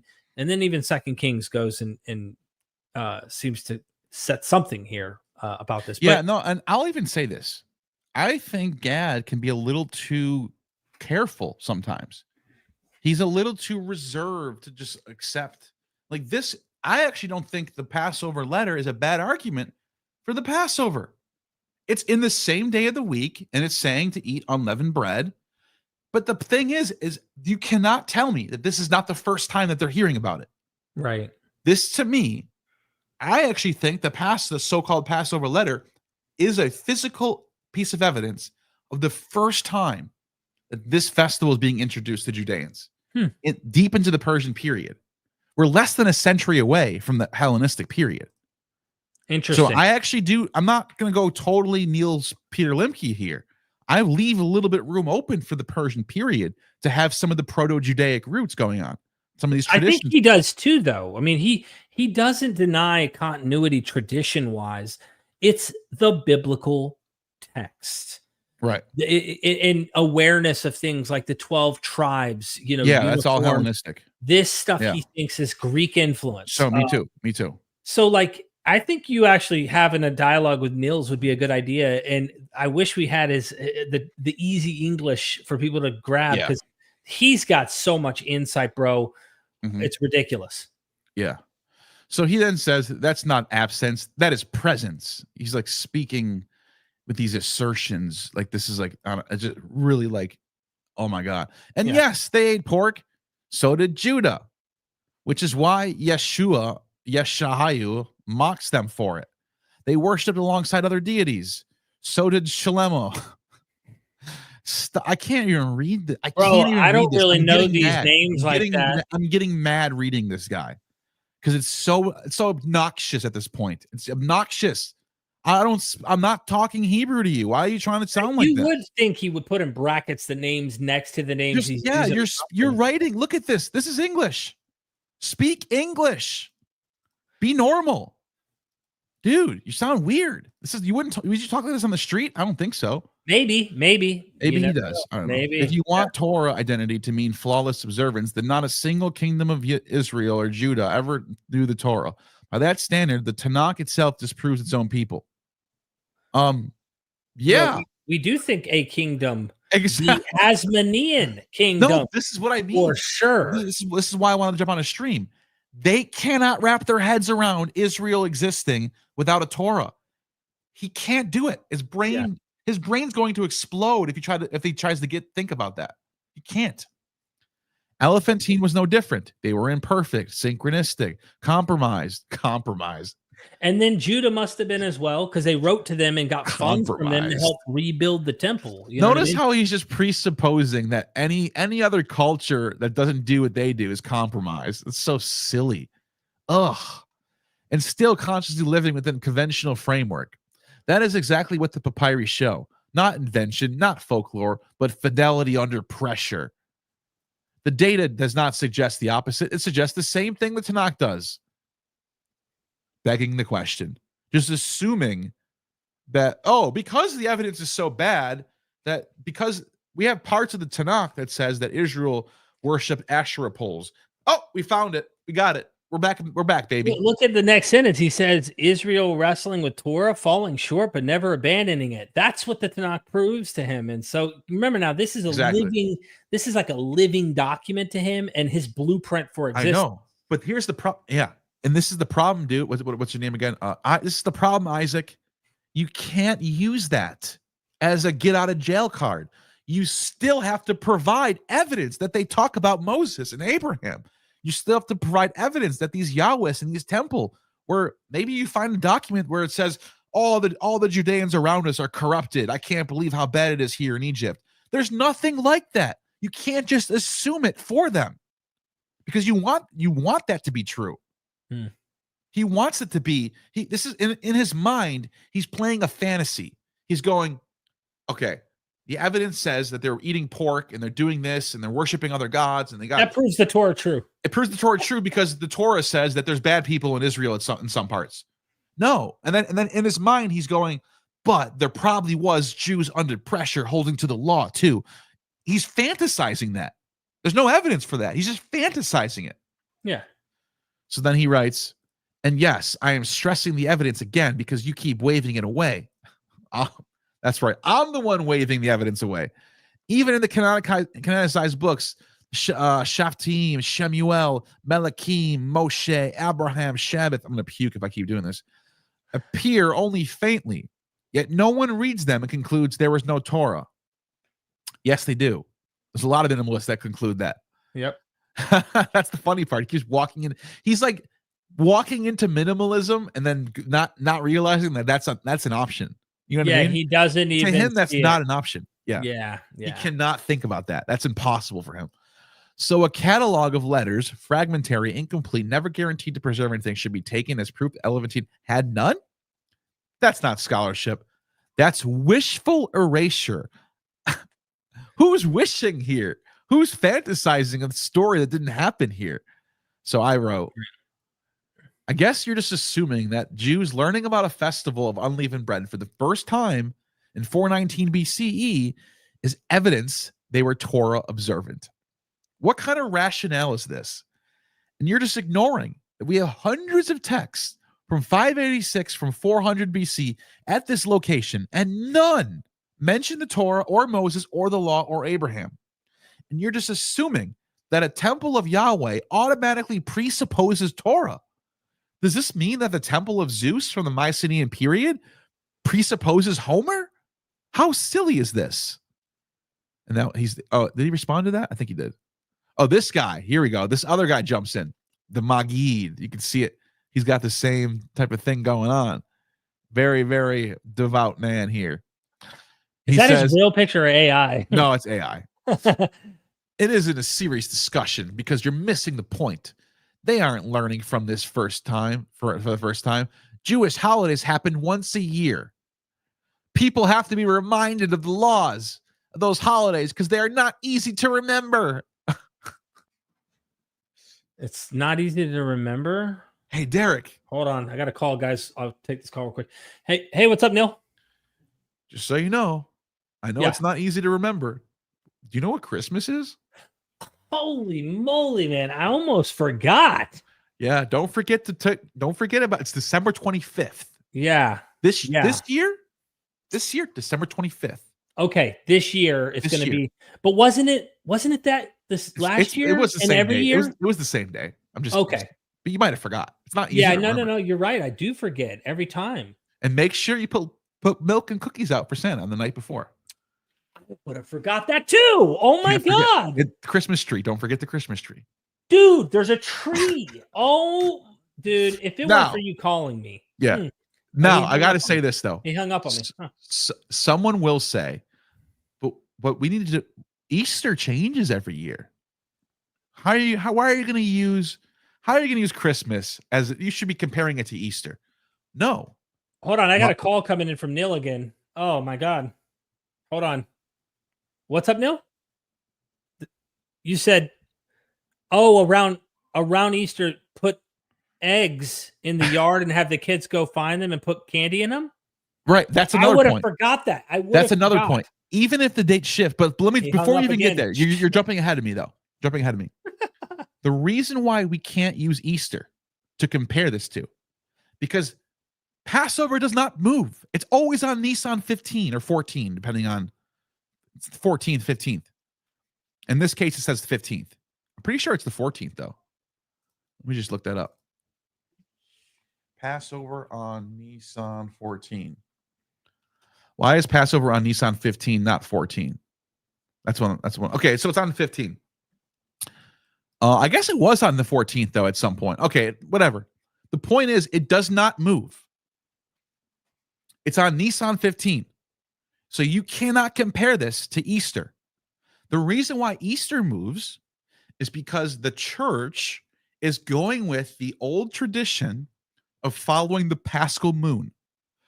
The Paschal moon is the first full moon that happens after the spring equinox. And then the following Sunday after the fascal moon is Easter Sunday. Mhm. That's why Easter changes every year. But you cannot compare that to the Passover, because the Passover will always be on Nisan 15, which is the first full moon of the new year. Now, go back to, can you pull up your translation again? Yep. I want to explain something real quick. Why what he said makes no sense. I got it right now. I don't see it on the screen. Oh, you want me to share it? Oh, Yeah. Let me just get the website then. Okay. Because the website, the what's it called website actually has the translation without Passover in it. Okay. Let me go with that one here. This. It's right here. Yes, that's the one. I want because this totally goes against what he said. I can't, for some reason, it won't let me. Oh, there it goes. He says, you should thus count 14 days in Nisan, and on the 14th twilight, observe the Passover from the 15th day to the 21st. Okay. That never changes. It's like December 25th does not change for Christmas. You will never get a Passover on Nisan 19 or Nisan 13 or Nisan 7 ever. It's always on the same day. So therefore, you cannot compare this to Easter shifting. You would never be need to told when it's going to happen. You would always know it's on Nisan 14. That's why I compare it to Christmas. People, and the reason why I'm jumping ahead of myself, because you're going to see people in my replies going, what about Easter, man? How do they not know? That's silly what you're saying. No, it's not. Nisan 14 is always where the Passover is. And the funny thing about this is, one of the comments that I got was saying, but if they have the Egyptian calendar, if they're ruled by Egypt down all the way down in Elephantine, they're probably under the solar calendar of the Egyptians, and they don't know when Nisan's coming up. But but look at what it says here. You should count 14 days in Nisan. They already know when Nisan is. He doesn't say Nisan is going to be in a month after this last moon, which would be the 12th month. We're going to have an intercalendary month, and that's going to last 13 days. And then Nisan 1 will start. And then I want you to count 14 days. That's Passover. He doesn't do that. Whoever he's writing to already knows when Nisan 1 is. It says it right there. You should count 14 days in Nisan. They already know when Nisan is. Right. They don't need to be, they're not being told how to calculate Passover. They're being told about Passover for the first time. Or at least a proto version of this is case closed, dude. This is something for they're being told for the first time about this. Period. Right. There's nothing you could say to prove otherwise. They don't know about Passover. Period. So, okay, let's go back to this. I'm getting intense, aren't I? Yeah, dude. No, you're good. I think you're blowing a gasket in Cryptic's mind. Poor so he Cryptic wrote in the chat, lost it. Yeah, he wrote that people need to be reminded of the laws because they're not easy to remember. I wrote, this is silly. Do people have to be reminded what day Christmas is on? Nope. It's always on December 25th. Pesach is always on the first moon of the new year, Nisan 14. I should have wrote first full moon. That was my error. First full moon. The full moon's always the 14th of Nisan. Where'd it go? Same day. So for anyone needing it to explain it to them, they had never known about it yet. Here we go. He wrote, you know nothing about Jewish culture to ask this question. The Jewish calendar is not like the Gregorian. We add leap months irregularly. Without a knowledgeable person guiding a community, yes, they would not have known when to celebrate the holiday. It's complicating. There's so many problems with this statement. I explain it right here. I have, in fact, talked to experts about this, Papyrus. You are wrong. One, you would only need to know how many days to add to the intercalary month after the 12th month. Let me explain that to people who don't understand that. The Jewish calendar is a lunar solar calendar, which means it's based on the moon. The first day of the month is the new moon. The middle of the month is a full moon. and then the moon wanes back down to the new moon starting this next month.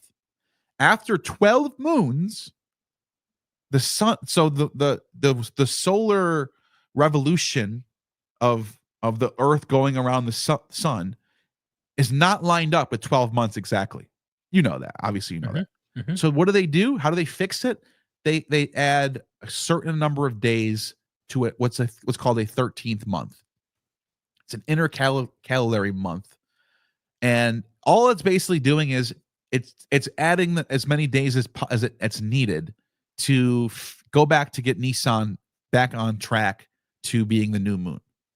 So sometimes it's only a couple days, sometimes it's 2 weeks, depends on what's going on that year, and that fixes. It's basically a 13th month. So then I wrote, okay.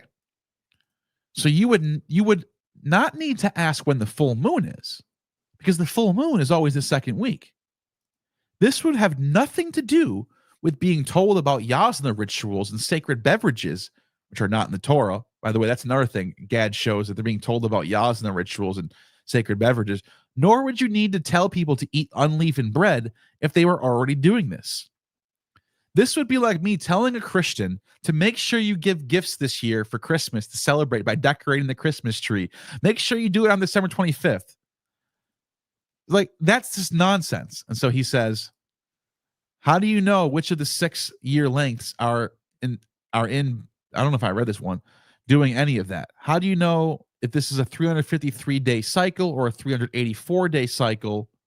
What? 384-day cycle? As a lay person without checking with a learned person. I don't know if I even saw this one.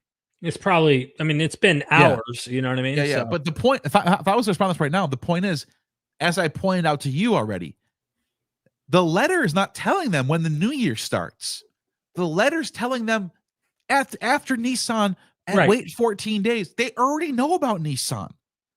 This falls apart when you look at the letter. The letter says they already know about Nissan.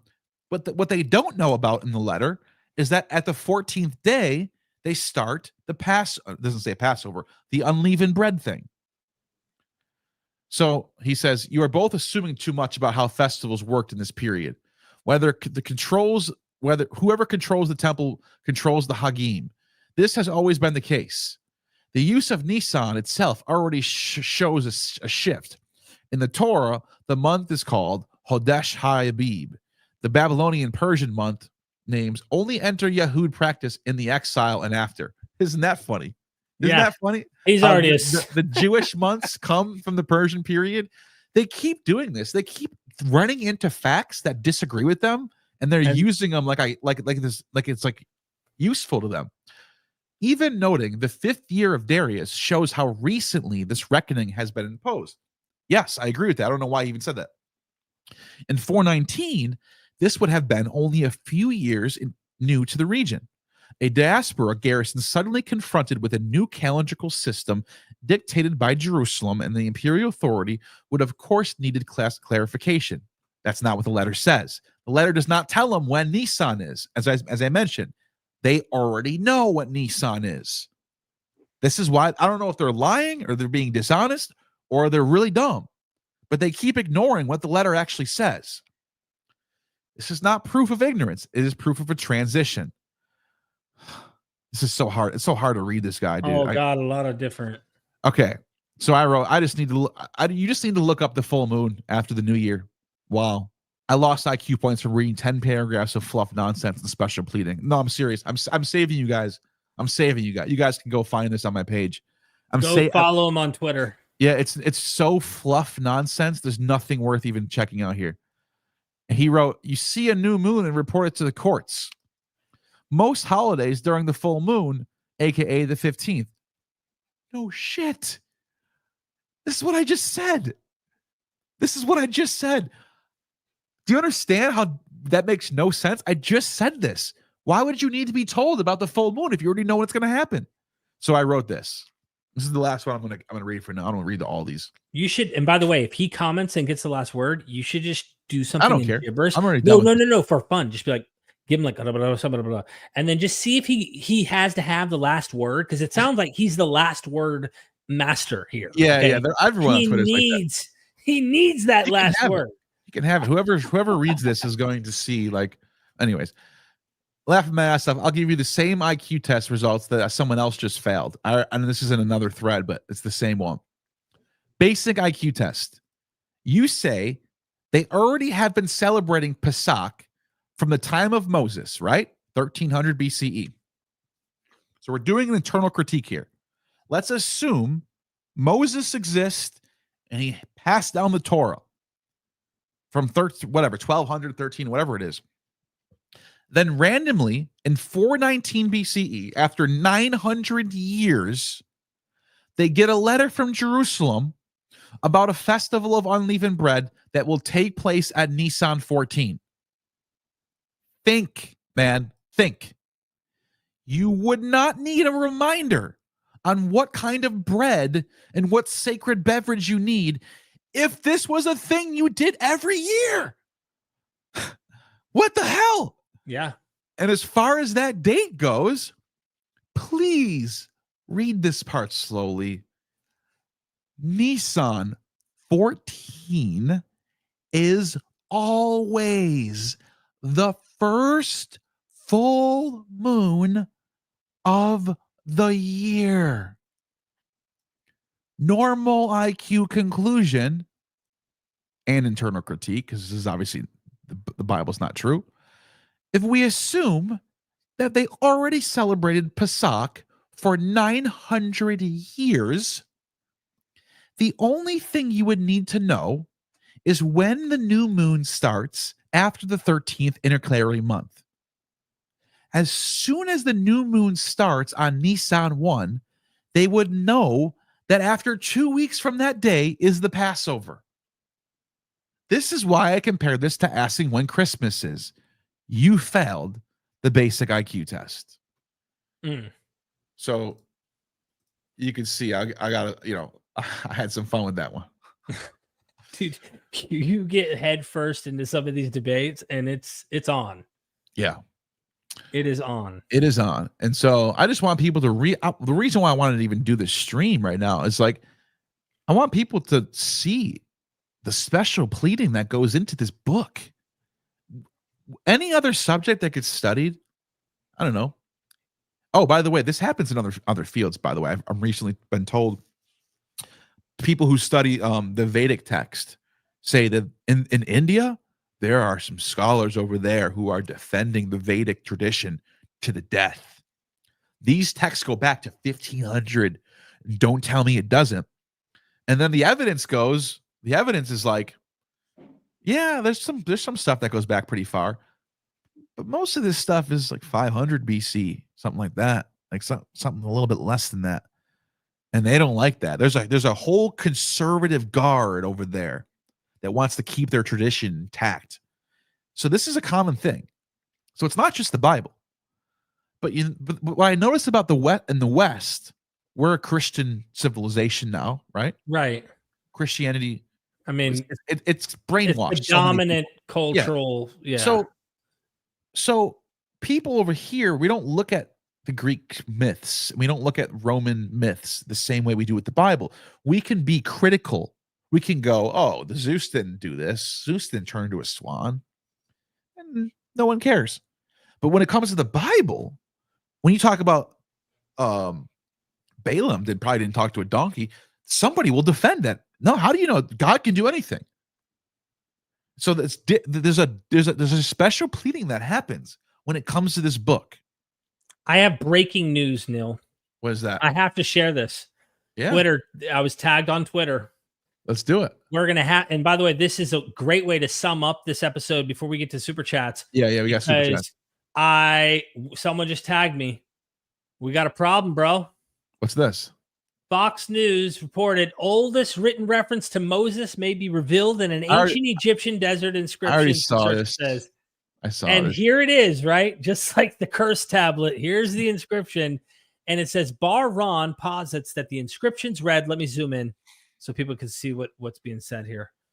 All right. So ancient pro-Sinaitic inscriptions from Sarabit el Qadim may include a reference to the biblical figure Moses, according to an American Israeli researcher. Bar Ron posits that the inscriptions read Zat im Moshe and the Neum Moshe. The phrases may mean this is from Moses and declaration of Moses, respectively. If verified, the inscriptions are the earliest written mention of Moses outside the Bible. The inscriptions also reference El, a deity associated with the Abrahamic God, while censoring the ancient pagan goddess Ba'alat. So I don't know if this image reflects. I don't think this has got to be something different here. Lo, I cut down the gate of the accursed one. Gone is the value of those for Ba'alat. Give answer to our brothers for shame. They have committed sin. They have committed sin. But anyway. Somebody recently just talked about this. A scholar was just talking about this recently. Here it is right here. So this is from Sarabit El-Kadim, right? Let me double check. Bar Ron. I think Michael S. Bar Ron. Didn't you say Sarabit El-Kadim is the place? Yeah, the place. Sorry. Yeah. I'm sorry. All right, let's watch this. Scholars have not found evidence for Moses. No, scholars have not found evidence. He just hates God, doesn't he? For Bible and archaeology. We got sent in another video about a news story that's going around right now. I love this guy. Me too. I love it. From Sarabit El-Kadim. Specifically, the inscription is Sinai 357. We're going to turn to the video and we're going to walk through some of this. There's a lot to unpack. We're not going to get into everything. We talked about this more in our live. Fucking Fox right News, now, man. Let's just get.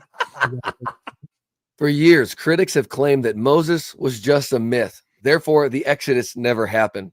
But a recent discovery in a cave in Egypt that dates back 3,800 years ago proved. Of course, there's some guy who looks like me in his room. It's not like an actual academic that's saying this. That's you 8 years ago, real dude. person that he actually existed.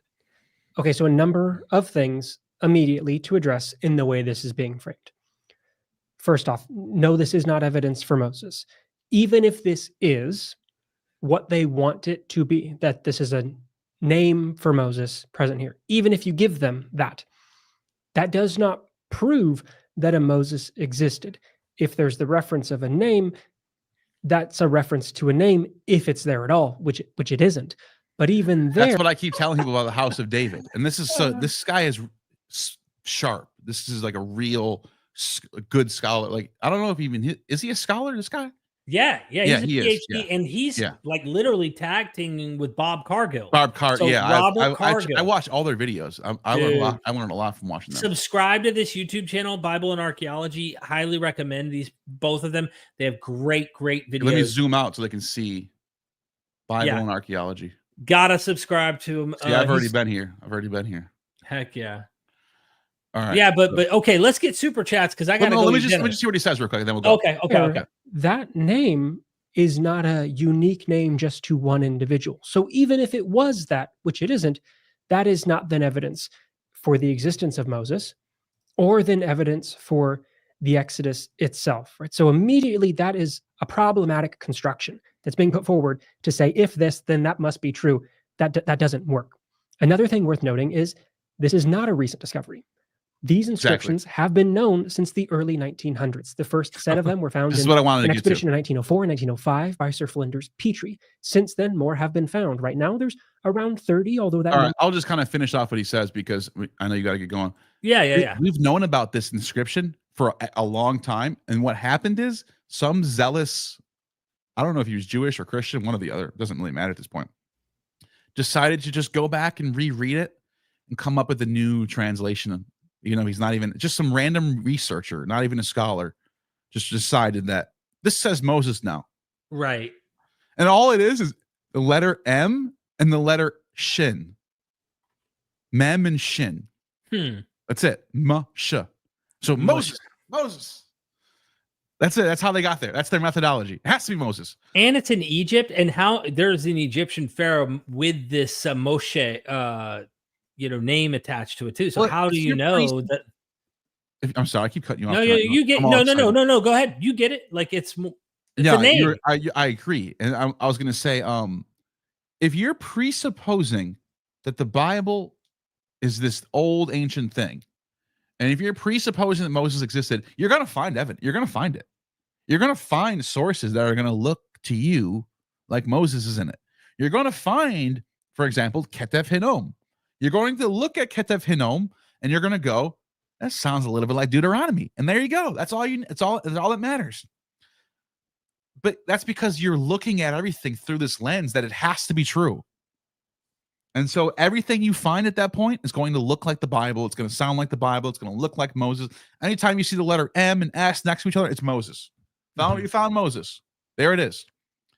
And so I think it's safe to say that you do have a common tradition of some sort, whether it's purely a ritual warding off the evil eye, as Gad said. And I think that's true because that was an amulet. Or whatever. There seems to be an evolution of these ideas. And no doubt you can find those overlaps. It doesn't date the text of the Bible. It doesn't date your Bible. It just says, hey, there's old traditions that seem to have overlap with some of the material we find within our Bible.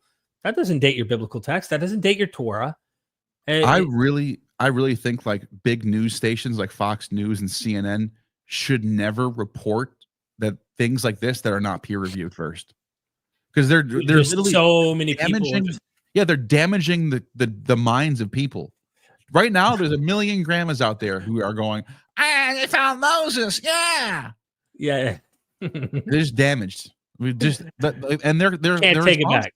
It's not a scholar that wrote this. It's not a peer-reviewed article that provided this.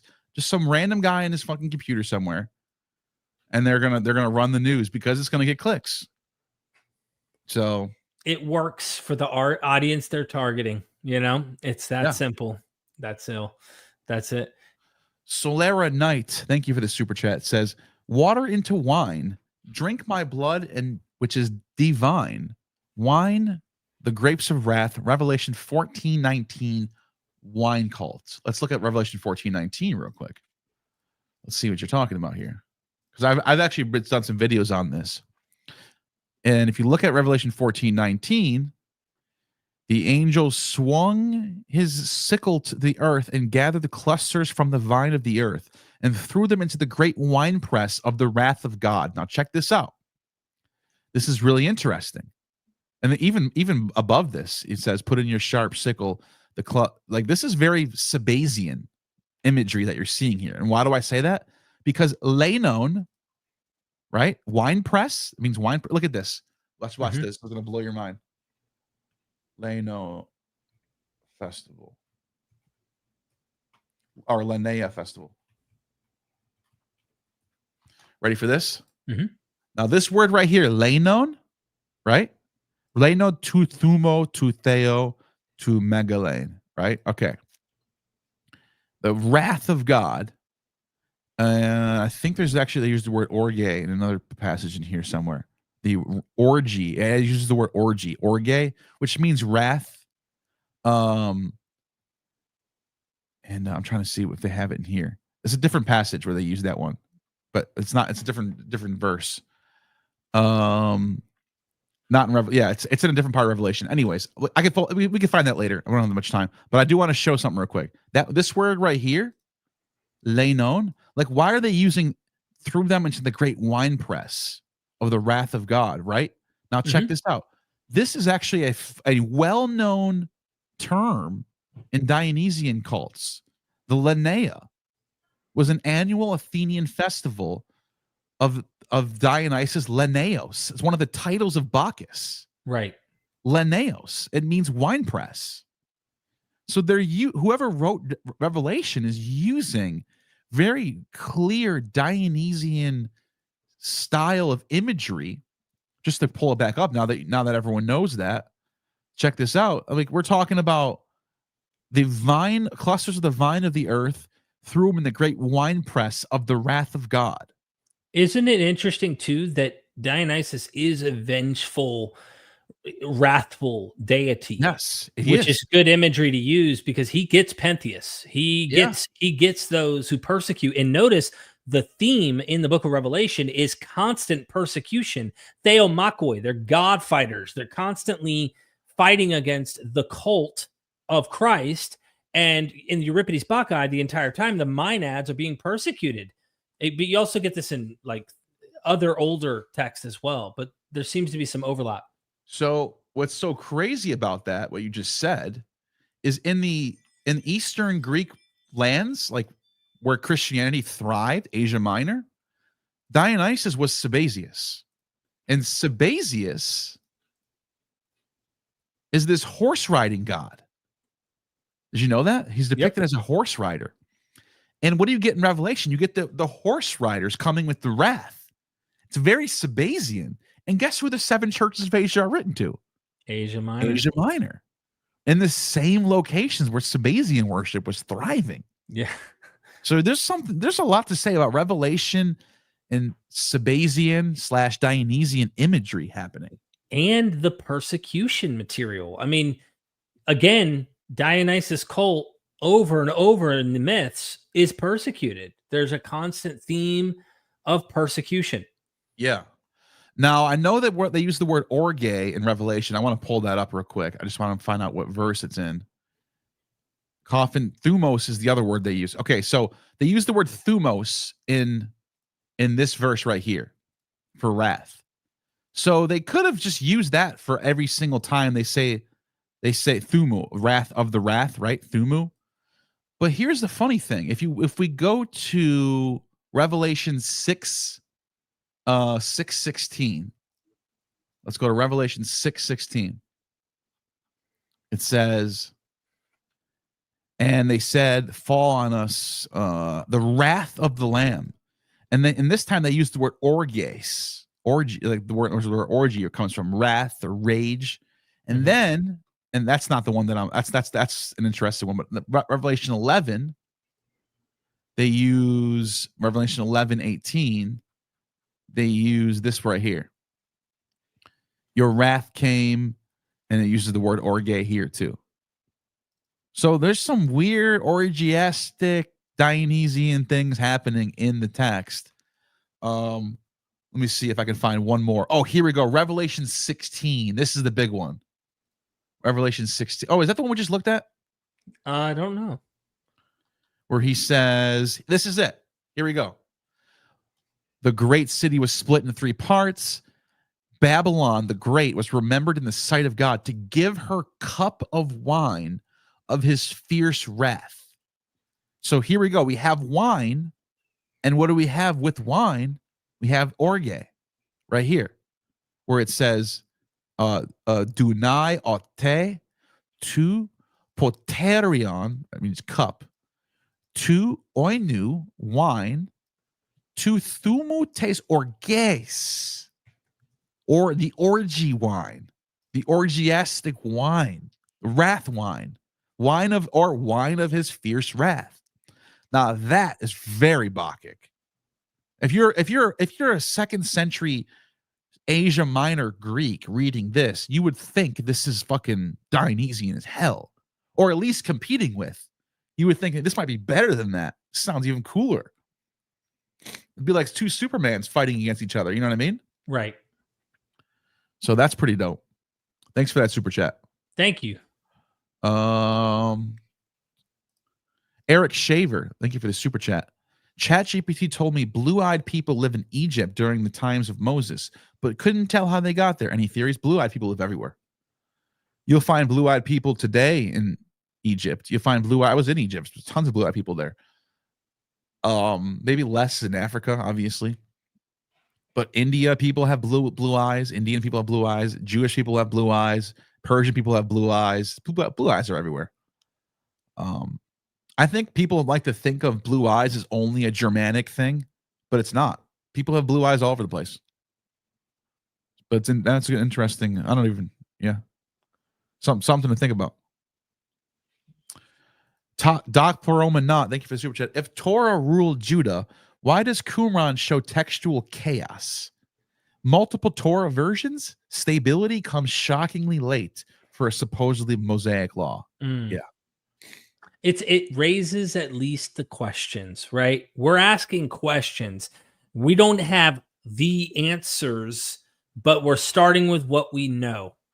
If there's going to be any room for doubt or any room for like, there could have been older, it could have been older. We're not saying it is. It could have been.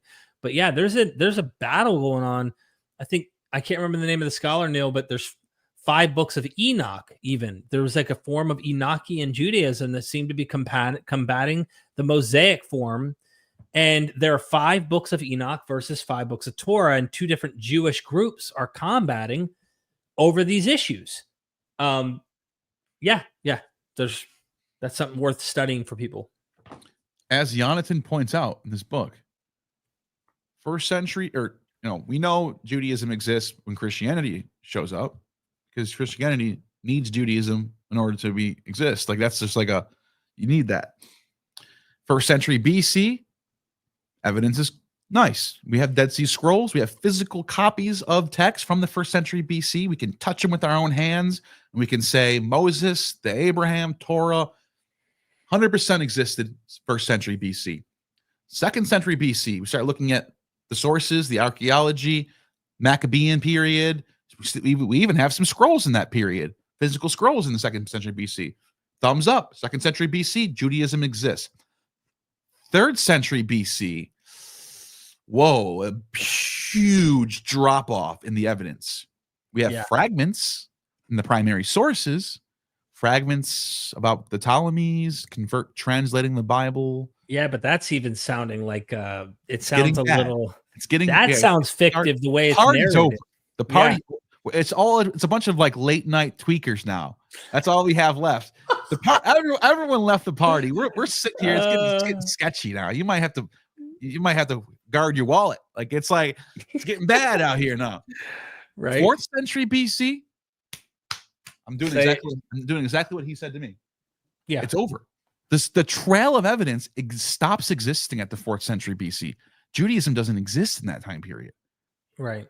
So why are we? So then, if Jonathan's correct, why are we looking at the Passover letter and going, how can we make this work? Right. Yeah, they're probably just calling them to remind them about the date, instead of looking at the letter and reading what it actually says and going, whoa, they're hearing about this for the first time ever. Your point, put the Bible on a shelf and act like it isn't having it has nothing to do with what you're reading, and imagine that this is the first time. Don't let your fictive history, and I call it fictive because it's like mythical history of the Bible, have anything to do with what you need to be looking at with the Elephantine papyri here. And if you do that, your model makes a lot of sense to thinking through the Persian lens of, is this Persian elite saying, hey, get them on board with this, get them on this festival, have them under this particular practice of unleavened bread. Yeah. Powerful.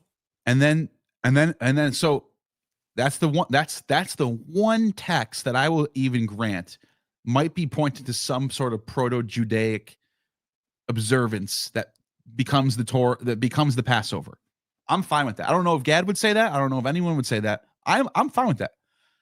But then we look at the rest of the Elephantine documents and go, there's nothing here.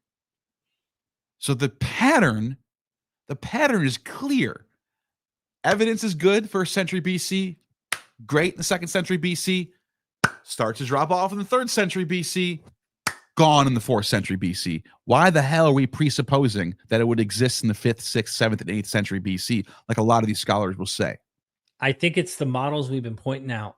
This sounds similar to that, therefore it's back here. This is a name for a character named Balaam. We find a character in the Bible named Balaam. It must be 8th century BC. It's that terrible methodology, but then there are other reasons that I think people do. You debunked it. I mean, you and the scholar, of course, Ian Young, but it's linguistic stuff that they claim anchors it. There's all sorts of stuff. Or the simple face value reading of a text. Josiah says he's living when this king of Babylon is, or you know what I'm saying? Like, this prophet lived, it says in the text, when the Assyrian king such and such existed. The Assyrian king, we can validate, existed. Therefore, this story must have taken place and was written back here. Like, again, it couldn't have been written before they claimed the story took place, but it could have been written any time after that. Yeah. And that means centuries after that. Someone could have constructed beautifully romanticized historical myths. I'm saying myths in like scare quotes because they tried to demythologize their texts, but they're writing a mythic history of their identity, their relationship with North and South, all that. You know what's interesting about this? Well, no, well said. When we look at any place at any time, we could find in the archaeology a lot of data that tells us of what's going on in these places. We could do a lot of research on Babylonian religion in Bronze Age, Iron Age, Assyrians. We could find out what gods they worship. We know from these steles and these ostrakas, and we know quite a lot of bit. Isn't it interesting that as soon as we get into a certain time period in Israelite history, there's like a black hole, and then people just go, "What do you expect to find?" And I'm just like, "Well, everywhere else we go, Egypt, Greece, Babylon, Assyria, India, we find all types of stuff. It tells us all types of things about their religion. But then when we look at this one, all we have is the Bible." Why did they choose to only use papyri and later? Yeah.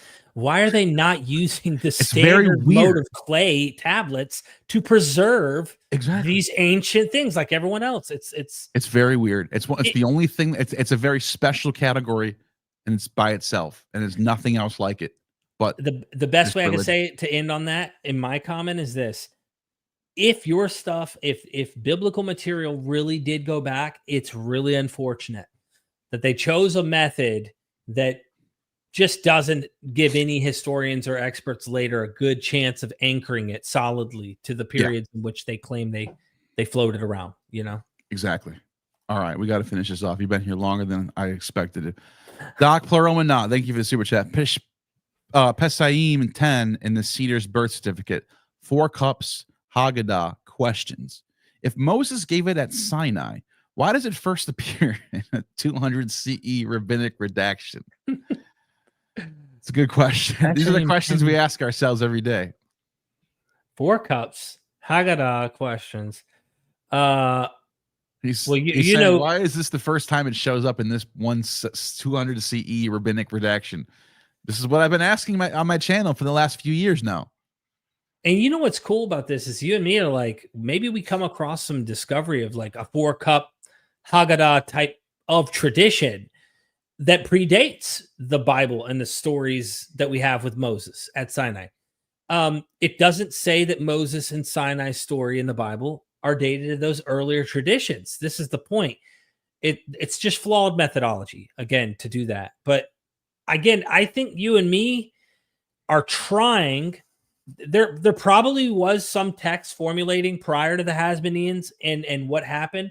I don't know this, but when you see all the pools dug in the ground, Neil, when you see all the kosher, no more pig bones, when you see Tephilim, as he describes in his books, the inscriptions, they're using certain type of pottery by which to eat and drink from. They're literally practicing Torah law. When you see that in the common folk, I think that we should be trying to make a relationship between the textual tradition in some sense that we find in our Bible and the hard evidence of the archaeology. And if you act like, well, the archaeology in the 2nd century does nothing to anchor the 400 years ago they could have written these texts, but you don't have those texts, I think I'm going to be more on the cautious side and say it's likely those texts didn't exist and were written later. You're going to think, nope, there was a small group of scribes. They weren't writing for the common folk. They weren't significant, but they floated around for centuries. I'm just more cautious on that, I think. Yeah, I agree. I think you have to be. And then if you find more data, you just switch, you just adjust. Yeah. I've been changing my mind on so many things. If you watch me at my channel from 5 years ago when I started the channel till now, you're watching me bounce around from thing to thing. I'm changing my mind all the time because I'm learning more and I'm adjusting to it. Yeah. And some people stick to their guns on a lot of things, and that's fine. There's something admirable about that. But it's also very admirable when someone can go, wait a minute, this people have a point here. I'm going to change my mind now. Yeah. Instead of just like special pleading and resorting to cognitive dissonance. So who knows where you and me will be in a year? The more research, we might change our views. We might think more in an earlier Persian period. I don't know. I mean, I'm just trying to follow the evidence. I know you are as well. And you like to debate it a lot. You know what I mean? And Yeah. we'll see where we end up, right? Yeah. Last one for the night. GD, the $2. Is Mount Nisa, Mount Carmel, Israel, the vineyard of El? That's an interesting thought. So I pulled up Mount Carmel. Is it really? Oh, it is called the vineyard of God. Huh. Interesting. Carmel. Huh. I didn't know that. I just found this out. And look, you and I have talked about the Dionysian aspects of the Bible. Right. Of how like he plants a vineyard in Israel, and they use a lot of this like Dionysian, Jezreel Valley, all this stuff. Jezebel has a vineyard, and they use a lot of the imagery that you find in the temple of Yahweh. They have golden clusters of vines with golden ivy, which is Dionysian as well. The donkey, Zechariah, Dionysian. There's a lot to say. Yakos. Remember, and then Plutarch writes a whole book about this, or chapter or whatever, about Dionysus and Yahweh and Yah-O and all that stuff. Yeah, I wouldn't be surprised if there's some sort of, or they're both have a common tradition of this sort of grapevine tradition that's going on. Well, it's funny because it sounds like with Herodotus and Diodorus and other writers, they seem to point toward a region of like Egypt and Arabia and stuff like that for some of this material. And I would imagine that ancient Egypt ruled a lot of this territory, as it's in the same vicinity, so to speak, as along the coast and in the Dead Sea region. I think this question was kind of asked in one of my streams, but I don't know if they brought up the Vineyard of El. But there are different accounts that different people seem to say different things. So I just pulled up. Let me just pull this up real quick. Oh, what happened to my page? Whoa, okay. Here we go. This is from Herodotus. Let me share my screen. This is from Herodotus, 5th century BC. The Arabians are the only people in the world who use no kind of oath, and they worship but two gods, Dionysus and Urania.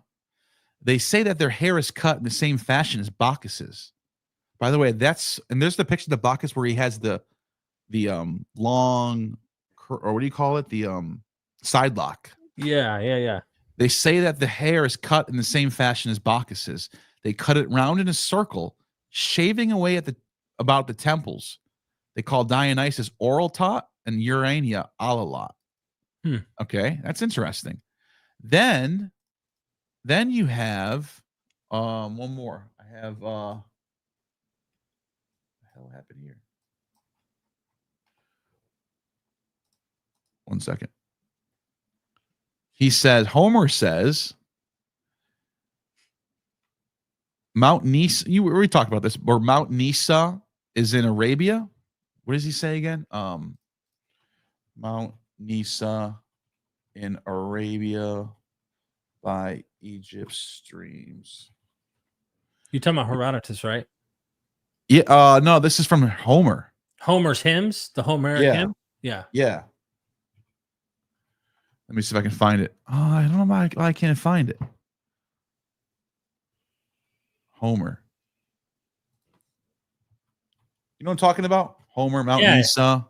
Yeah, I think GD. Yeah, here it is. I found it. The jutting headland and stuff too. There's that, I think. Yeah, I found it. Okay.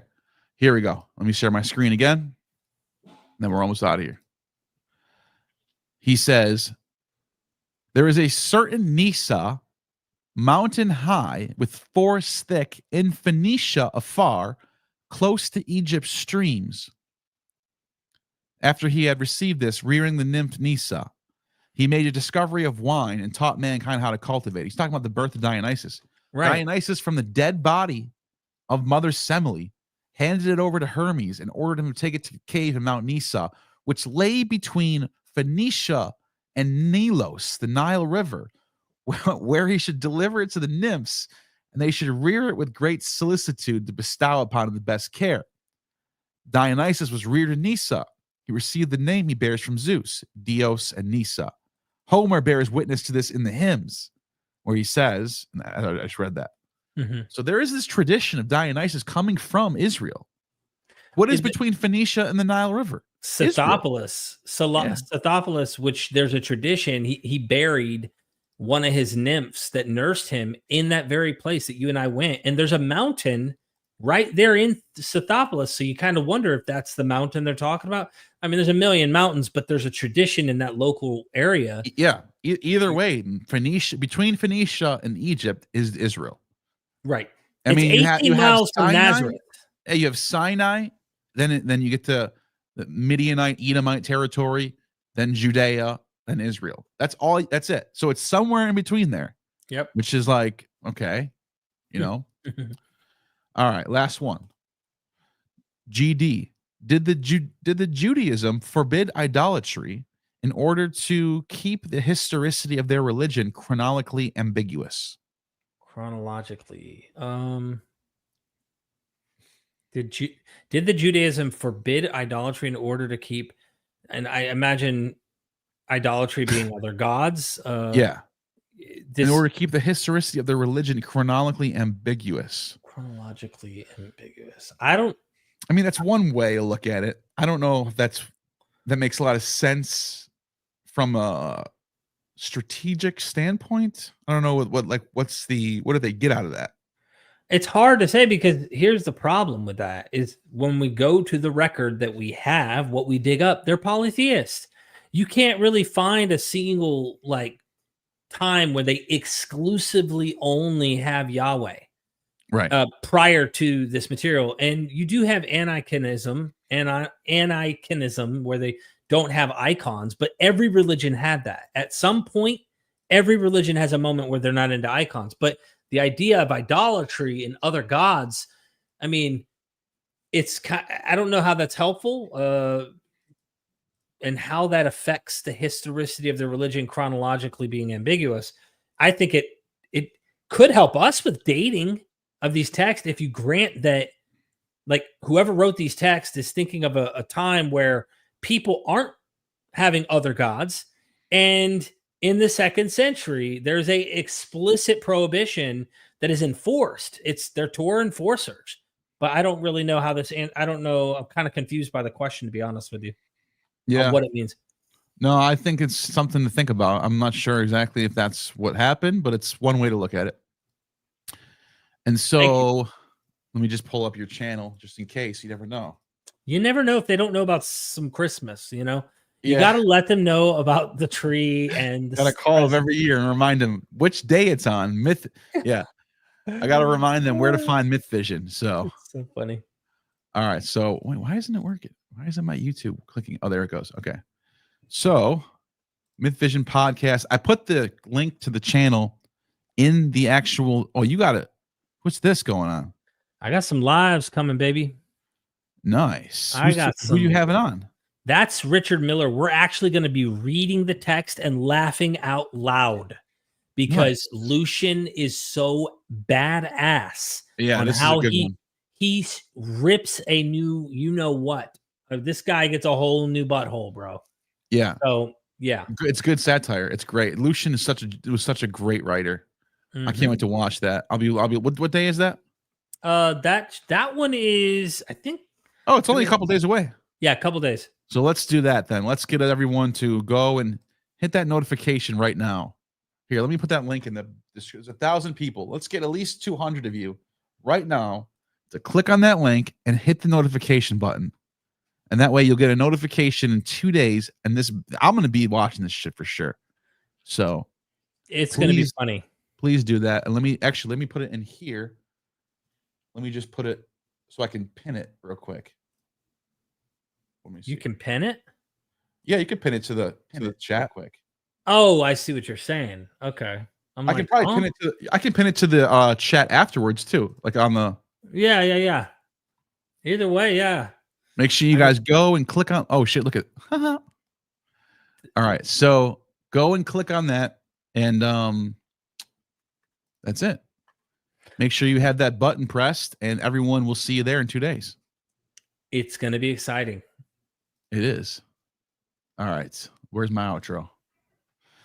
You have just attained true gnosis.